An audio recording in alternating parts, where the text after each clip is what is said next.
በእኛ የእምነት ሶሳይቲ ውስጥ ያለ ሰው እርዱኝ ይረዳችኋለሁ ተብሎ ተጽፏል። በእውነት ይሄ አንዱ የጸሎቴ መልስ ነው ብዬ ነው ማስበው። እግዚአብሔርን እናምናለን ከሚል ሰው ግን ሲታይ እግዚአብሔርን የካደ ግን መጠቀለል የምንፈልገው ጥሪ በማድረግ ነው። ምን አይነት ጥሪ? ቤተክርስቲያን ማንን ትመስላለች ከተባለ የሚመራትን። ምክንያቱም አመፀኞች፣ ለፍላፊዎች፣ አታላዮቹን ብዙ ሰዎች አሉና የውሸት እውቀት አለ የእውነት እውቀት እንዳለ ጴንጤ አሉና ያሁኑን ማለት አይደለም የቀድሞ ጴንጤ ዓለም ምን እንዳጨሰ እንጂ አይባል ምን እንደምናነብ አይሮን ነው። አንዳንዴ ምንድነው የምናነበው እላለሁና በየጊዜው ዘመን አመጣሽ ደግሞ አስደናቂ ትምህርቶች አሉ አይደል? አስጨነቅናቸው ሰባኪዎቻችን። ሰዎች እኔን አይተው የእግዚአብሔር ቃል እንዳይሰደብ ወይንም እንዲሰደብ። አንድ ወንድም መጋቢ እንዴት ነስለው ተበሳጭቶብኛል። ለምን መጋቢ ትለኛለህ? እኔ እንደው እንደዚህ ቁጭ ብለን ሳይ ልቤ በቃ በጣም ተጠማ፣ ልቤ ተመኘ። የምትሆኑትን ሁሉ የምትሆኑት ይላል። ይኸውም በሁሉም መንገድ ያዳኛችን የእግዚአብሔር ትምህርት ይወደድ ዘንድ ነው። ከተማው ላይ ካሉት ወቅታዊ ነገሮች የሚተርፍ ሰዓት ኖሮን መጽሐፎቻችን እንደዚህ ይከፈቱ ይላል። ከዛ ደግሞ ጸጋው ተገለጠ። በቃ የእግዚአብሔር ጸጋ ተገለጠ። ያ የተገለጠው ጸጋ አንደኛ፣ ሁለተኛ ጤና ይስጥልኝ እጅግ ተወደዳችሁ ተመልካቾቻችን፣ ይሄ የእግዚአብሔርን ቃል የምናጠናበት ሳምንታዊ ፕሮግራማችን ነው። በዚህ ፕሮግራማችን እንግዲህ የቲቶን መልእክት አጥንተን ጨርሰን እንደነበር ይታወቃል። ዛሬ ደግሞ እንግዳ ይዘንላችሁ መተናል። እጅግ የተወደደ እንግዳ። መልካም ቆይታ እንደሚኖረንና በዚህ ቆይታችንም ብዙ እንደምታተርፉ ባለሙሉ እምነት ነን። አብራችሁን ቆዩ። ወደ ተመልካቾቻችን ዛሬ ይዘንላችሁ የመጣ ነው ከዚህ በፊት በኒቆዲሞስ ሾው እንግዳ ሆኖ የነበረና በርካታ መጽሐፍትን የጻፈ ወደ 5 መጽሐፍትን የጻፈ ከኔ ጋር ደግሞ በነበረን ቆይታ 365 ቀን መጽሐፍ ቅዱስን እንዴት ማንበብ እንችላለን፣ እንዴት ማጥናት እንችላለን በሚል በጣም ደስ የሚል ቆይታ ብዙዎችን ያነቃቃ፣ ለብዙዎች የጠቀመ፣ ብዙዎችን ወደ እግዚአብሔር ቃል የመለሰ በጣም ደስ የሚል ቆይታ ነበረን ከዚህ በፊት። ይሄንን የምታስታውሱ ትኖራላችሁ ብዬ አስባለሁኝ። እንደውም ያ ራዕይ ተጋብቶብን እኛም ዘንድሮ ደግሞ አመቱን ሙሉ መጽሐፍ ቅዱስ የምናነብበትን ፕሮጀክት ጀምረናል። አንተ ከጨረስክ እኛም እንጨርሳለን እያልኩኝ በአንተ እንደምበረታታ እየነገርኩህ ነበረ። ዛሬ ይዘንላችሁ የመጣ ነው እንግዲህ ወንድማችን እንዳሻው ነጋሽን ነው። የመጽሐፍ ቅዱስ አስተማሪ፣ የመጽሐፍት ጸሐፊ ነው። በተለይም ደግሞ በቲቶ መጽሐፍ ላይ ጤናማ ትምህርት ጤናማ ኑሮ የሚል መጽሐፍ ጽፎ ስላበረከተ በዚህ እኛ አጥንተን በጨረስነው በቲቶ መጽሐፍ ዙሪያ ይሆናል ዛሬ ውይይታችን የሚሆነው ማለት ነው። ሄርሜላ ተሰማና ረቂቅ ምንዳ እንደ ሁልጊዜው አብረውን ይቆያሉ። እኔም ትዕግስት እጅጉ ነኝ። በድጋሚ አብራችሁን ቆዩ። እንዳሽ እንኳን ደህና መጣ። ታንኪዩ፣ በጣም አመሰግናለሁ በድጋሚ በዚህ ፕሮግራም ላይ ስለመጣህና ካንተ ደግሞ እንደገና ልንጠቀም ስለሆነ ጓጉተን ደስ ብሎን ነው የምንጠብቀው። ተመልካቾችም ስለሚጠቀሙ እንደዚሁ መንፈሳቸውን እንዲያዘጋጁ ላበረታታቸው ፈልጋለሁኝ።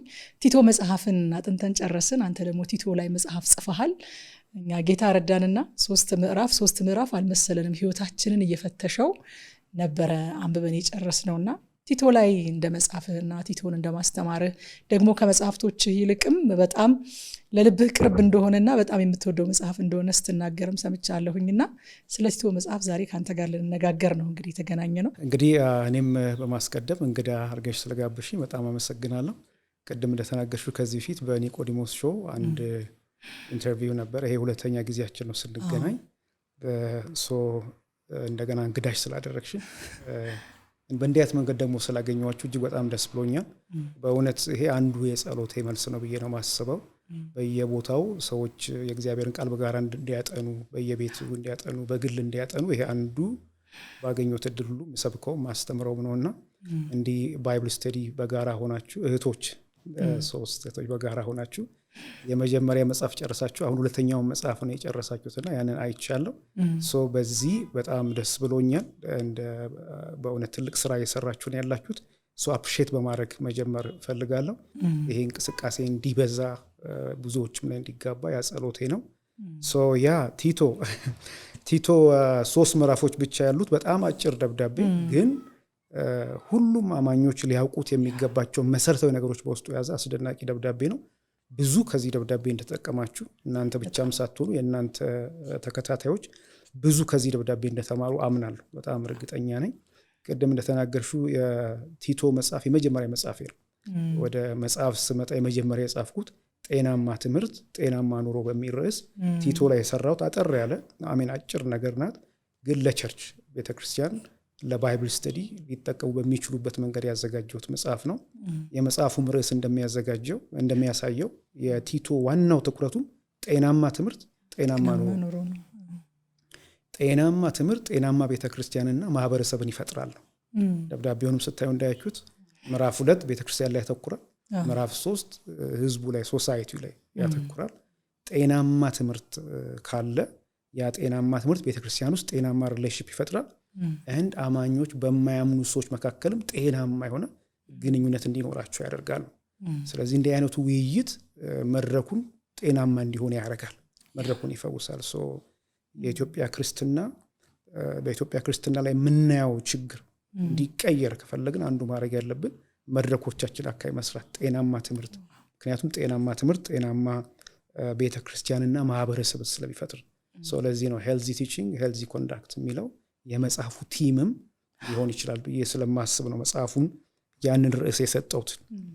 እንግዲህ ይህን ደብዳቤ ባጭሩ ሰመራይዝ ለማድረግ ልሞክር። ከዚያ በኋላ እናንተ ከእያንዳንዱ ምዕራፍ የተማራችሁትን ሀሳብ ሼር ታደርጉናላችሁ ማለት ነው።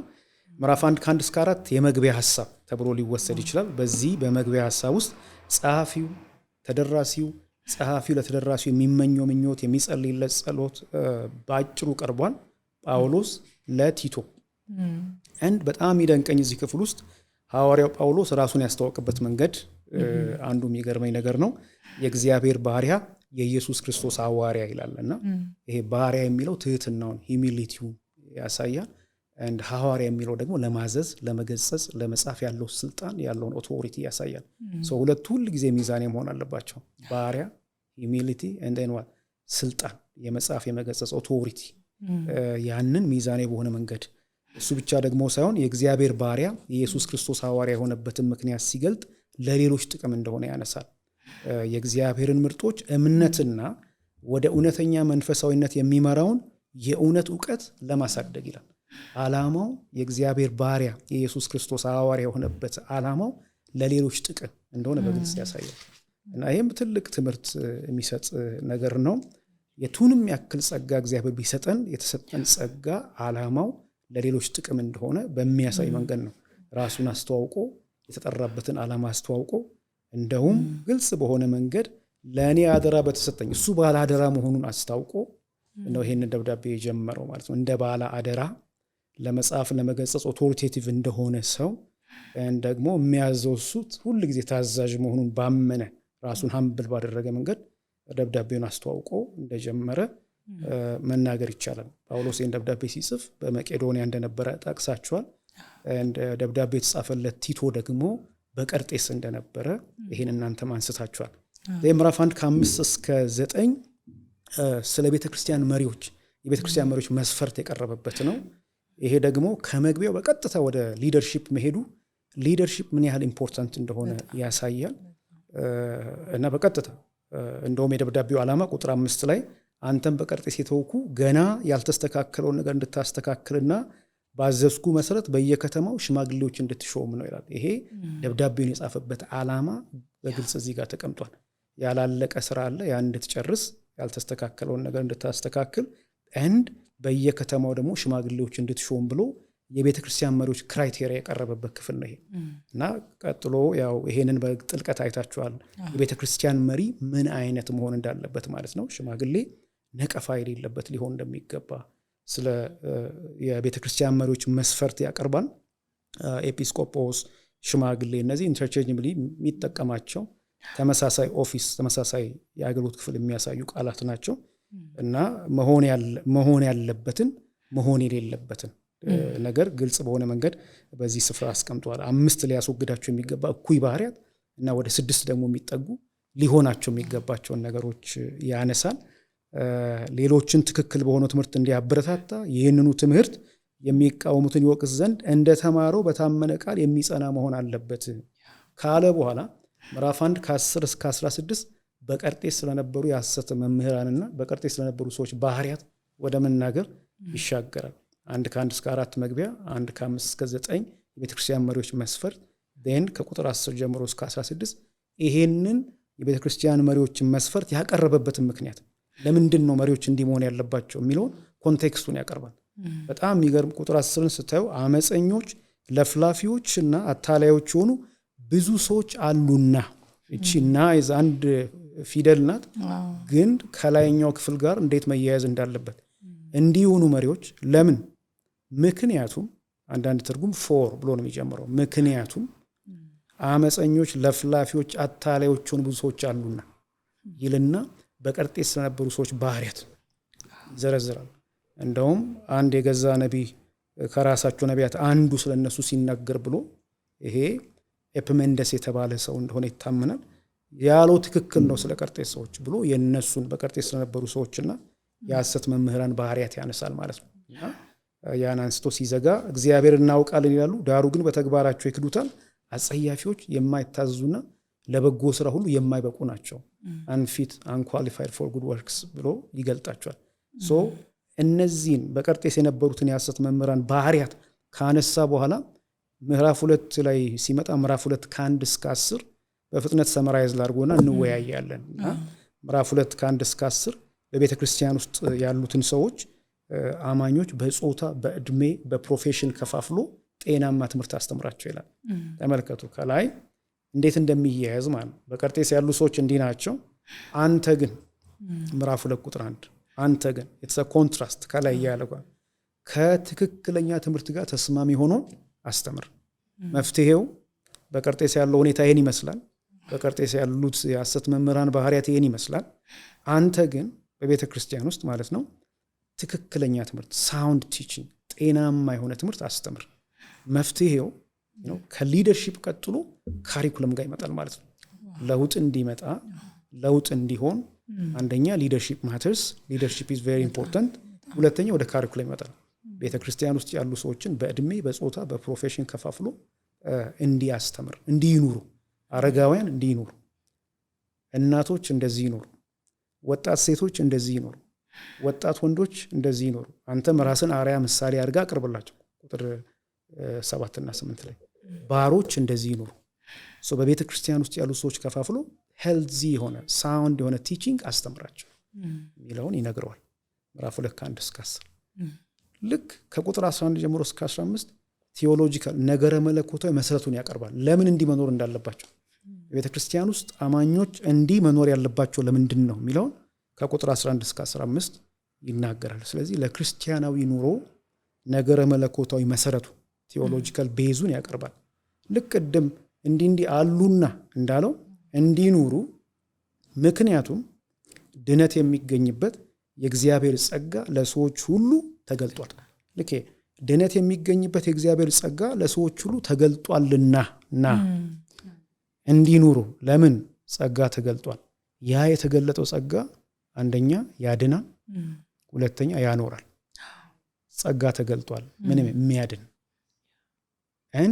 ብቻ አይደለም። ይህ ጸጋ ይላል በኃጢአት መኖርና አለመምኞትን ክደን በአሁኑ ዘመን ራሳችንን በመግዛት በጽድቅ በእውነተኛ መንፈሳዊት እንድንኖር ያስተምረናል።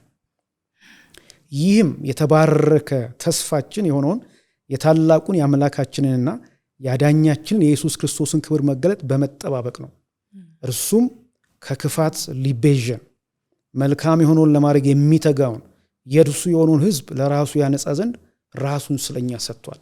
ሃሌሉያ! በጣም አስደናቂ። ይሄ አይሮን ወንጌል ከዚህ ሲያንስ በጣም ያስቆጣኛል። ይሄ የሚገርም ነው። የተባረከ ተስፋችን የታላቁን የአምላካችንን የአዳኛችንን የኢየሱስ ክብር መገለጥ በመጠባበቅ ነው። ሰው የተገለጠው ጸጋ ያድናል፣ እንዲህ ያኖራል። ሽማግሌዎች እንዲህ እንዲኖሩ ያደርጋል። አሮጊቶች እንዲህ እንዲኖሩ ያደርጋል። ወጣት ሴቶች እንዲህ እንዲኖሩ ያደርጋል። ወጣት ወንዶች እንዲህ እንዲኖሩ ያደርጋል። የተገለጠው ጸጋ ባሮች፣ ሰራተኞች እንዲህ እንዲኖሩ ያደርጋል። ስለዚህ ኖሩ ይላል። ሁለት እንደዚህ ሊሰበሰብ ይችላል። 2 ከ1 እስከ 10፣ 2 ከ11 እስከ 15። የምዕራፍ 2 ትኩረቱ ቤተክርስቲያን ላይ አማኞች ላይ አማኞች እንደዚህ ይኑሩ ነው። ለምን? የተገለጠው ጸጋ የሚያድን ደግሞም የሚያኖር የዳነው በጸጋ የምንኖረው በጸጋ እንደሆነ ያሳየናል። ከዛ በኋላ ነው ምዕራፍ 3 ላይ ወደ ሶሳይቲው ይመጣል።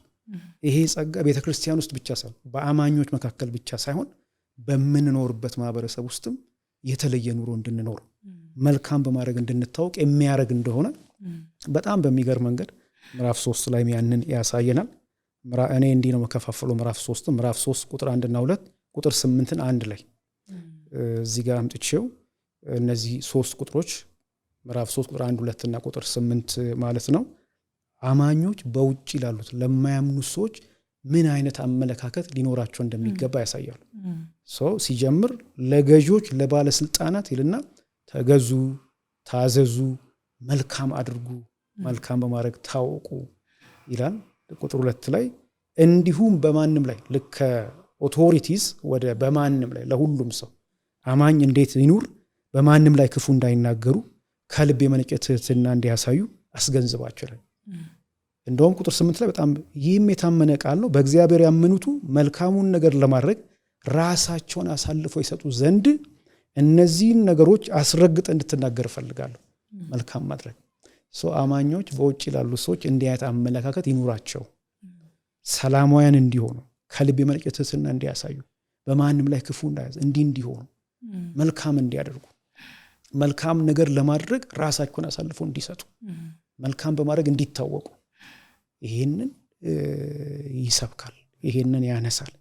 እና ለምን ልክ እንደ ምዕራፍ 2 ቀጥሎ ከቁጥር 3 እስከ 7 ቴዎሎጂካል ቤዙን ያነሳል። አማኞች በውጭ ላሉ ሰዎች እንዲያት አመለካከት ሊኖራቸው የሚገባው ለምንድን ነው ብትሉ ቁጥር 3 ላይ እስከ 7 ያን ቴዎሎጂካል ቤዙን ያቀርባል። ቀደም ሲል እኛ ራሳችን ማስተዋል የጎደልን የማንታዘዝ የተታለልን ለተለያየ ምኞትና ምቾት ባሪያ ሆነ የተገዛን ነበርን፣ እየተጣላን እርስ በርስ እየተጠላላን በክፋት በምቀኝነት እንኖር ነበር፣ እዚያው ነበርን። እኛም ግን ምን ሆነ? ቁጥር 4 ነገር ግን የአዳኛችን የእግዚአብሔር ቸርነትና ፍቅር ተገለጠ። ሃሌሉያ! ከተገለጠው ፍቅር የተነሳ ስላደረግነው የጽድቅ ስራ ሳይሆን ከምሕረቱ የተነሳ ምን አደረገን? አዳነን። በውጭ ላሉ ሰዎች እንዲሆኑ ለምን ነበራችሁ? ከዛ የመጣችሁት ከእናንተ አይደለም፣ ከኛ የሆነ ምንም ነገር የለም። እና እንዴት ከጌታ ፊት የነበረን ህይወት ወደ ጌታ ስንመጣ የሆነልን ነገር ነበርን ይላል። አሁን አይደለንም ማለት ነው። ያን 3 ነገር ያሳያል። አንደኛ የነበርነው፣ ሁለተኛ አሁን አይደለንም፣ ሶስተኛ በውጭ ያሉ ሰዎች እንዲህ ናቸው አሁን ማለት ነው። ያን ያሳያል። ስለዚህ በውጭ ላሉ ሰዎች ምን አይነት ፐርስፔክቲቭ ይኑረን? እንደዚህ ለምን ይሄ እንዲህ ነበርን እኛም። ምሕረት ተገልጦ ነው። የእግዚአብሔር ሰውን መውደድ፣ የእግዚአብሔር ፍቅር፣ የእግዚአብሔር ቸርነት ተገልጦ ነው። ያ ነው ሰው ያደረገን። ቀጥሎ ድነትን እንዴት እንደገለጠ እዚህ ውስጥ አጥንታችኋል እናንተ። እና ድነት በአብ በወልድ በመንፈስ ቅዱስ የተሰራ እንደሆነ ጠቅሶ ማለት ነው። የእግዚአብሔር ቸርነት አለ። ያዳንንም ዳግም ልደት በሆነው መታጠብና በመንፈስ ቅዱስ መታደስ አለ። ቀጠልና ይህን መንፈስ እግዚአብሔር በአዳኛችን በኢየሱስ ክርስቶስ በኩል በእኛ ላይ አትረፍርፎ አፈሰሰዋል። ድነታችንን በአብ በወልድ በመንፈስ ቅዱስ እንዴት እንደተሰራ ይከራል ግልጽ በሆነ መንገድ አቀረበ። ይኸውም አለ በጸጋው ጸድቀን የዘላለም ሕይወት ተስፋ ይዘን ወራሾች እንድንሆን ነው። እግዚአብሔር ይመስገን። አሜን። ምዕራፍ 3 ቁጥር 1 2 ቁጥር 8 አንድ ላይ ከ3 እስከ 7 እንዲህ ካየን ቀሪዎቹ ምዕራፍ 3 ባለፈው መጨረሻ ላይ ያጠናችሁት ከቁጥር 9 ጀምሮ እስከ 11 ምናልባት ስለ ሐሰት መምህራን ለቲቶ የተሰጠ የመጨረሻ ማስጠንቀቂያ ይባል ይችላል። በዚህ ውስጥ ከንቱ ከሆነ ክርክር፣ ከትውልድ አረቅ ቆጠራ፣ ከጭቅጭቅ ስለ ከሚነሳ ጠብራቅ ይለዋል፣ ሽሽ ይለዋል። ከዛ ይሄ የህብረትን የሚበጠብጥ መከፋፈልን የሚያመጣም ሰው በተመለከተ ምን ማድረግ እንዳለበት ያስረዳዋል። ያን ካለ በኋላ ምዕራፍ 3 ከቁጥር 12 ጀምሮ እስከ 15 የደብዳቤው መዝጊያ ነው። ይሄ መዝጊያ ግላዊ ምክር የሰጠበት የስንብት ሰላምታ ያቀረበበትና የመጨረሻ ቡራኬ የሰጠበት ነው ማለት ነው። አስደናቂ ደብዳቤ ነው። 3 ምዕራፎች ግን ቤዚክ የሆነ እያንዳንዱ አማኝ ሊያውቃቸው የሚገቡትን መሰረታዊ ነገሮች በውስጡ የያዘ ፓወርፉል ደብዳቤ ነው እና እስቲ እናንተ ይህን ደብዳቤ ስታጠኑ ከእያንዳንዱ ምዕራፍ ከምዕራፍ 1 ጀምረን በተለየ መንገድ ልባችሁን ተች ያደረጋችሁን ነገር ፖይንት አውት ብታደረጉ እንደዛ እያደረግን ምዕራፍ በምዕራፍ ሄደን መጨረሻ ላይ እኔም ፖይንት አውት ማድረጋቸው ዛሬ ላይ ወደ ቤተ ክርስቲያን ስንመጣ ወደ እኛ ህይወት ስንመጣ እነዚህን ነገሮች እንደገና ማሰብ አለብን ብዬ የማስባቸውን ነገሮች አነሳቸዋለሁ። ተባረኩ። አሜን። በጣም በእውነት በአስደናቂ ሁኔታ ነው ሰምራይዝ ያደረከው። ሙሉ የመጽሐፍ ቅዱስ ጥናቱ ያመለጣቸው ራሱ ዛሬ ጠቅለል ያለ ነገር አግኝተዋልና በጣም ደስ በሚል ሁኔታ ነው። እኔ ራሴ እንደ አዲስ ነበር እየሰማሁኝ የነበረው መጽሐፉን እንዳጠና ሰው ሳይሆን በቃ ቅርጽ እየያዘልኝ እንደ አዲስ ነበር እየሰማሁ የነበረውና በሚጠቅም መልኩ ነው የተቀመጠው። እኛ ብቻ ተነጋገርን እናንተ ሳትናገሩና ወደ እናንተ ልምጣ። እንዳሽ ቴንኪዩ በጣም እግዚአብሔር ይባርክ። በእውነት እኛም ያጠና ነው እስካይመስለን ድረስ ነው በደንብ ያብራራህልን። ቴንኪዩ። እኔ እንግዲህ በዚህ በቲቶ ጥናታችን በጣም ልቤ የተነካው ምዕራፍ 1 ላይ ቁጥር 2 የእናንተም እንደሆነ አምናለሁ። እምነቱና እውቀቱ የተመሰረቱት የማይዋሽ አምላክ ከዘመናት በፊት በገባው የዘላለም ሕይወት ተስፋ ላይ ነው ይላልና የማይዋሽ እግዚአብሔር በቃ ስለ እግዚአብሔር ማንነት እግዚአብሔርን ደግሞ በሌላ ሳይድ እንዳውቀውና እንደ አዲስ እንደወደው ነው የሆነው። በቃ በዚህ ክፍል ውስጥ በቃ እግዚአብሔር አይዋሽም። ታሪኩን ከዚህ በፊት የቀርጤስን ቤተክርስቲያን ስናጠና ዙስ የሚባል አምላክ በጣም አታላይ ውሸታም አምላክ እንደነበራቸውና ህዝቡም በሱ ቅኝት ውሸታሞች፣ አታላዮች፣ መዋሸት፣ መታለል ምናምን የለመዱ ናቸውና ተስፋ ይሰጣቸውና አያረግላቸውም። በቃ ለምደውታል ያንን። ግን አሁን እዚህ ጋር ሐዋርያው ጳውሎስ በቃ እግዚአብሔር ግን አይዋሽም፣ እናንተ ስታመልኩት እንደነበረው አምላክ አይነት አይደለም ይላልና በቃ ተስፋ የሰጠን እግዚአብሔር አይዋሽም፣ ሐሳቡን አይቀየርም። እና ይሄ በጣም ልቤን የነካኝ ክፍል ነው። ሁሉ ጊዜም ሳነበው በጣም ደስ ይለኛል። የማይዋሽ አምላክ ከዘመናት በፊት የሰጠን ተስፋ አይቀየርም፣ ሐሳቡን አይቀየርም፣ አይዋሽምና ይሄን ክፍል በጣም ወደዋለሁ በዚህ። ሁለተኛው ደግሞ ራሴንም እንድፈትሽ ያደረገኝ ነገር ምንድነው? ሊደርሺፕ ቤተክርስቲያን ውስጥ ያስፈልጋል በሚለው ሐሳብ ነው። ችግር አለ ቀርጤስ ቤተክርስቲያን ውስጥ። ያ ችግር ግን መጀመሪያ የሚያስፈልገው ሊደርሺፕ ነው፣ መሪ ያስፈልጋል። እና ቤተክርስቲያን ማንን ትመስላለች ከተባለ የሚመራትን ትመስላለች።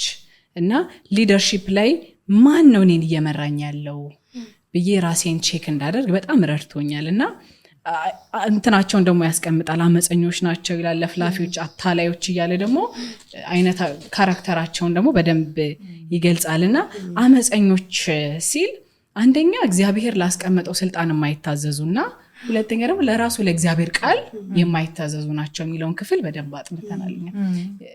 ለእግዚአብሔር ቃል አይታዘዙም ስንል ምን ማለታችን ነው የሚለውን ነገር የዛን ጊዜም ስናጠና ሚዛኑን ያልጠበቀ ትምህርት ነበር የሚሰጡት። ስለዚህ እግዚአብሔር እኛ እድልን ሰጥቶን ምንመራው አንድ ሰው እንኳን ካለ ሚዛኑን የጠበቀ ትምህርት ማስተማር መታዘዝ ነው። የእግዚአብሔርን ፍቅር ከኃጢአት ጠልነቱ ጋር የእግዚአብሔርን ቅድስና እያደረግን ሚዛኑን የጠበቀ ትምህርት እንጂ አንዱ ላይ ብቻ ፎከስ አድርገን ስናስተምር ህዝብ ይጎዳል፣ ህዝብ ይጠፋል የሚለውን ነገር በደንብ አይተናል። ይሄ ነገር ነው ከምዕራፍ 1 ላይ በጣም ልቤን ይዞት ያለው። ሌላው ለእናንተ ልልቀቅላችሁ። ጨርሰሻል። ከምዕራፍ 1 እኔ በጣም የምወደው ክፍል ቅድም እንዳሻ ያነሳው ነው። ሐዋርያው ጳውሎስ ራሱን የሚያስተዋውቅበት መንገድ እኔ ሁሌ እንትን እንዳልኩት ነውና የእግዚአብሔር ባሪያና የኢየሱስ ክርስቶስ ሐዋርያ የሚለው በጣም በቃ በዘመናችን አገልግሎት ላይ ያለን ሰዎች ራሳችንን በደንብ እንድንፈትሽ የሚያደርግ ነገር እንደሆነ ሁሉ ጊዜ ራሴን አይበታለሁኝና በጣም የምወደው እንትን ነው። ሁሉ መልእክቶቹ ላይ ነው አይደል? ሐዋርያው ጳውሎስ ባሪያም ነኝ ሐዋርያም ነኝ እያለ ራሱን የሚያስተዋውቀው ማለት ነውና ይሄ ባላንስ በጣም የምወደው ባላንስ ነው። አንዱ የተጠቀሰው ነገር ማለት ነው። ሌላኛው የጋራችን በሆነው እውነተኛ እምነት ልጅ ለሆነው ለቲቶ ይለው ክፍል በጣም ወደዋለሁኝ።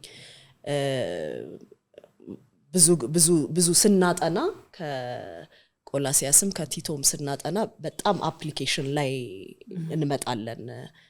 እንደዚህ እንደ ቃልህ ጥናት እንትናችን ማለት ነውና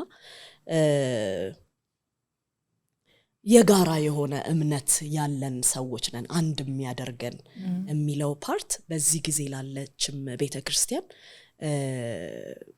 በቃ ዲኖሚኔሽን ቢከፋፍለንም የተለያየ ቦታ ምናመልክ ብንሆንም ግን በቃ እውነተኛ እምነት የሚባል አንድ የሚያደርገን ያመንበት እውነተኛ እምነት የሚባል መሰረት አለና ጳውሎስ በብዙ መልእክቶቹ ላይ ይሄንን ሲያጸና ከዚህ አማኞች ፈቀቅ እንዳይሉ ሲያደርግ እውነተኛ ትክክለኛ መሰረትን መሰረትኩ ማንም ከዚህ ላይ እንዴት እንደሚያንጽ ይጠንቀቅ እያለ በጣም ስለ እምነት አጽንኦት ሰጥቶ ይናገራል። መልእክቶቹ በሙሉ ትክክለኛው እምነት እውነተኛው እምነት ይሄ ነው እያለ ጳውሎስ ሲያጸና እናየዋለንና አንድ የሚያደርገን እምነት ላይ ያስተምሮ ላይ በጣም ዘንድሮም ትኩረት ማድረግ እንዳለብን በጣም የሚያሳየን ክፍል ነው።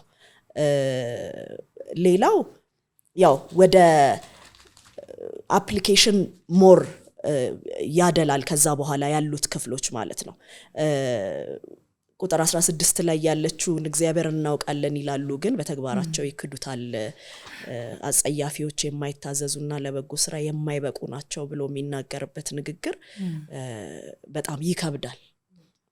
እግዚአብሔርን እናምናለን ከሚል ሰው ግን ሲታይ በቃ እግዚአብሔርን የካደ የሚባል ሰው መሆን ማለት ነውና ዞር ብለን ራሳችንን እንድናይ በመጨረሻ ዘመን ከየትኞቹ ነን እኛ እናምናለን እንላለን ግን ደግሞ ተግባራችን ይክደዋል ወይ?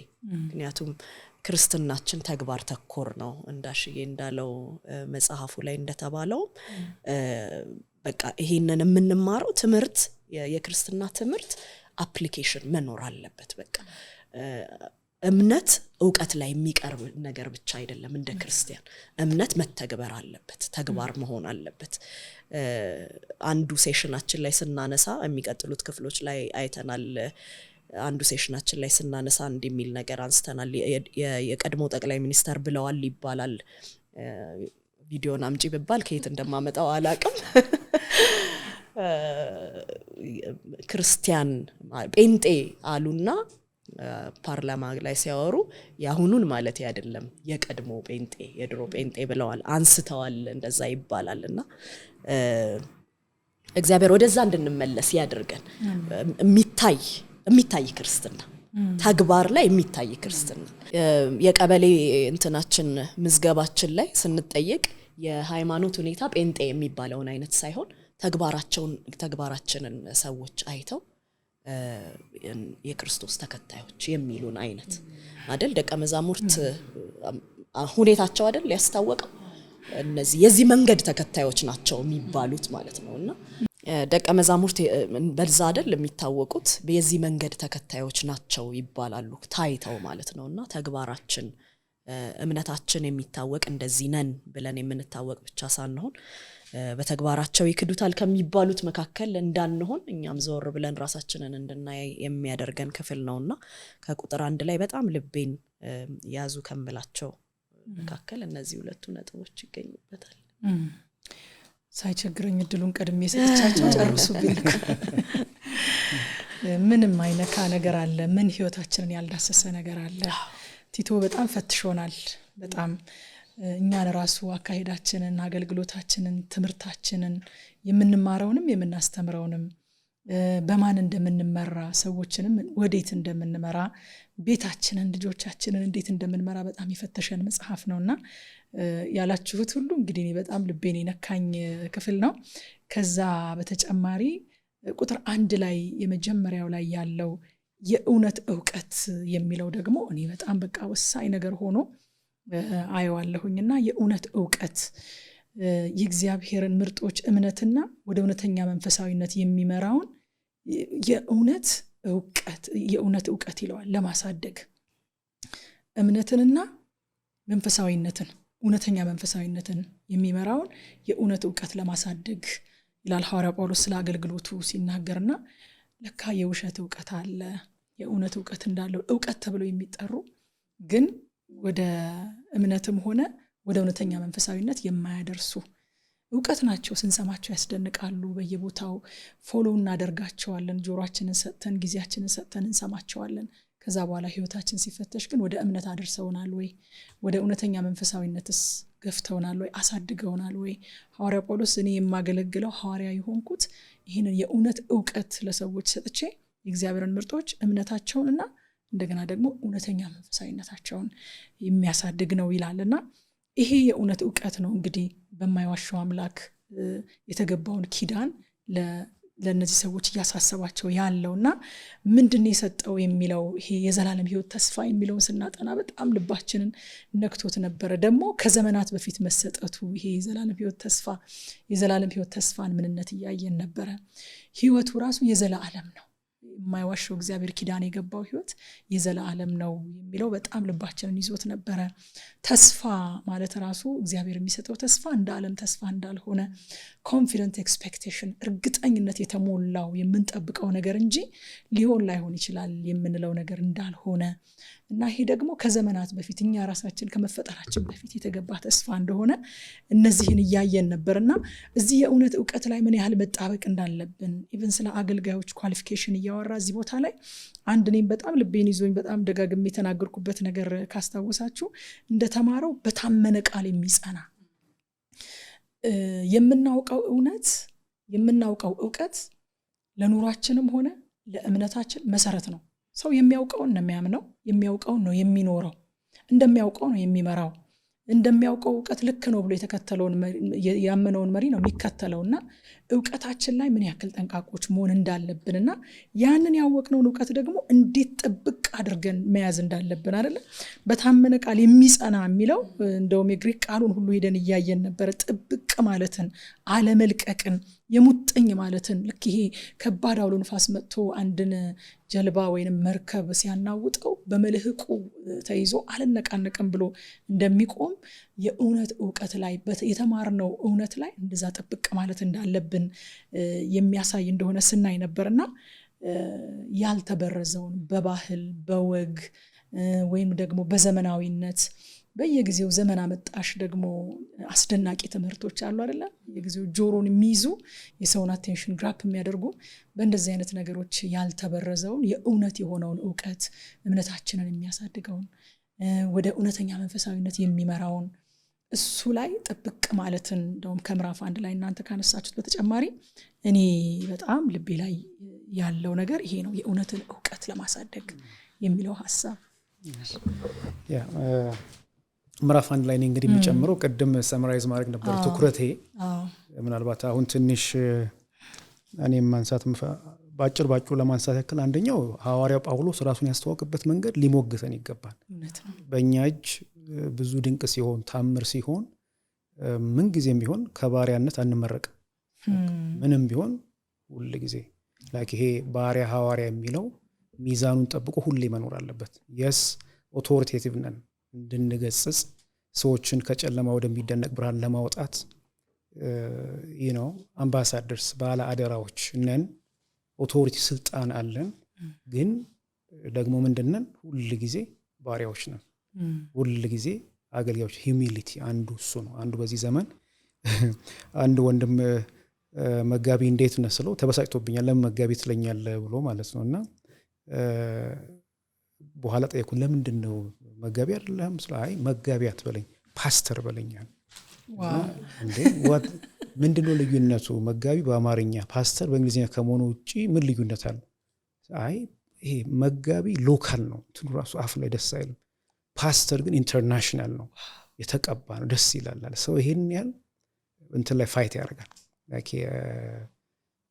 ስለሚጠራበት ስለሚባልበት ነገር። ሐዋርያ ጳውሎስ የእግዚአብሔር ባሪያ የኢየሱስ ክርስቶስ ሐዋርያ ለምን? ለሌሎች ጥቅም። ቀደም ቲጂ ጥሩ አድርገሽ ያነሳሽው ነገር ዓላማው ምንድነው? ወንጌል መንፈሳዊነት እንደምታዩት እውነተኛ መንፈሳዊነት ወደ እምነትና ወደ እውነተኛ መንፈሳዊነት ለማድረስ ነው እግዚአብሔር ልዩ ልዩ መንፈሳዊ ስጦታን የሰጠን። ስለዚህ በዚህ ዘመንም በዚህ ዙሪያ ያለው ግርግር አንዳንዴ ምን እንደምናነበው ነው፣ ከየትኛው መጽሐፍ ነው የምናነበው? በዓለም ምን እንዳጨሰ እንጂ አይባል ምን እንደምናነበው አይሮን ነው። አንዳንዴ ምንድነው የምናነበው እላለሁ። እና የምናነበው መጽሐፍ የሚለው ያንን ነው። የተሰጠን ስጦታ ለሌሎች ጥቅም ነው። የራሳችንን ስም እንድናበጅበት፣ የራሳችን ተከታዮች እንድናፈራበት፣ እንዲህ እገሌ ተብለን እንድንጠራበት አይደለም። ፎርዛት ማተር ፈንክሽን ነው። ልክ የሚዘምር ሰው ዘማሪ እንደሚባለው የሚመግብ ሰው ልክ እንደዚሁ ስራው እንጂ እንደ ታይትል 50 አለቃ እንትን እንደሚባል ለምን መጋቢ ትለኛለህ? ይሄን ያህል እዚህ ደርሰናል። ኢቭን መጣሪያ ላይ እንኳን ፋይት እስከማድረግ ማለት ነው። ወደ ቃሉ እንመለስ። ቃልህ እንግዲህ አንዱ ጥሪው ይሄ ነው። ወደ እግዚአብሔር ቃል እንመለስ። አስተሳሰባችንን፣ አኗኗራችን፣ አገልግሎታችን እንደ እግዚአብሔር ቃል ይሁን። እንደ እግዚአብሔር ቃል ያልሆነ አስተሳሰብ፣ እንደ እግዚአብሔር ቃል ያልሆነ ምልልስ፣ እንደ እግዚአብሔር ቃል ያልሆነ ንግግር የለመነው ሁሉ ወደ እግዚአብሔር ቃል ስንመለስ ያየረገፈ እንደ እግዚአብሔር ቃል የምናወራ የምንመላለስ እንሆናለን ማለት ነው። አንዱ ይሄ ጳውሎስ ራሱን ያስተዋወቀበት መንገድ አንድ ይሄ ስጦታ የተሰጠው ለምን ዓላማ እንደሆነ ገልጦ መነሳቱ አንዱ ነገር ነው። ይሄ የዘላለም ተስፋ ተሰጠ ተገለጠ እሱም ባወራው ደስ ባይኝ ግን ጊዜ ስለሌለ መምረጥ ስላለብኝ እንጂ ሁሉም ይነኩኛል። እኔ ኢቭን እንትኑም መዝጊያውም ይነካኛል እና ግን የሚነካን ሁሉ ካወራን ያው እዚሁ ስንነካካ መከረማችን ነውና ፕላስ ለሊደርሺፕ ቀጥሎ እንደምታውቁት በአንደኛው ክፍለ ዘመን በግሪኮ ሮማን ሰዎች መልእክት ከሚለዋወጡባቸው መንገዶች መካከል አንዱ ደብዳቤ ነው። በዛ ዘመን የነበሩ ደብዳቤዎች 6 ኤሌመንቶች በውስጣቸው አላቸው።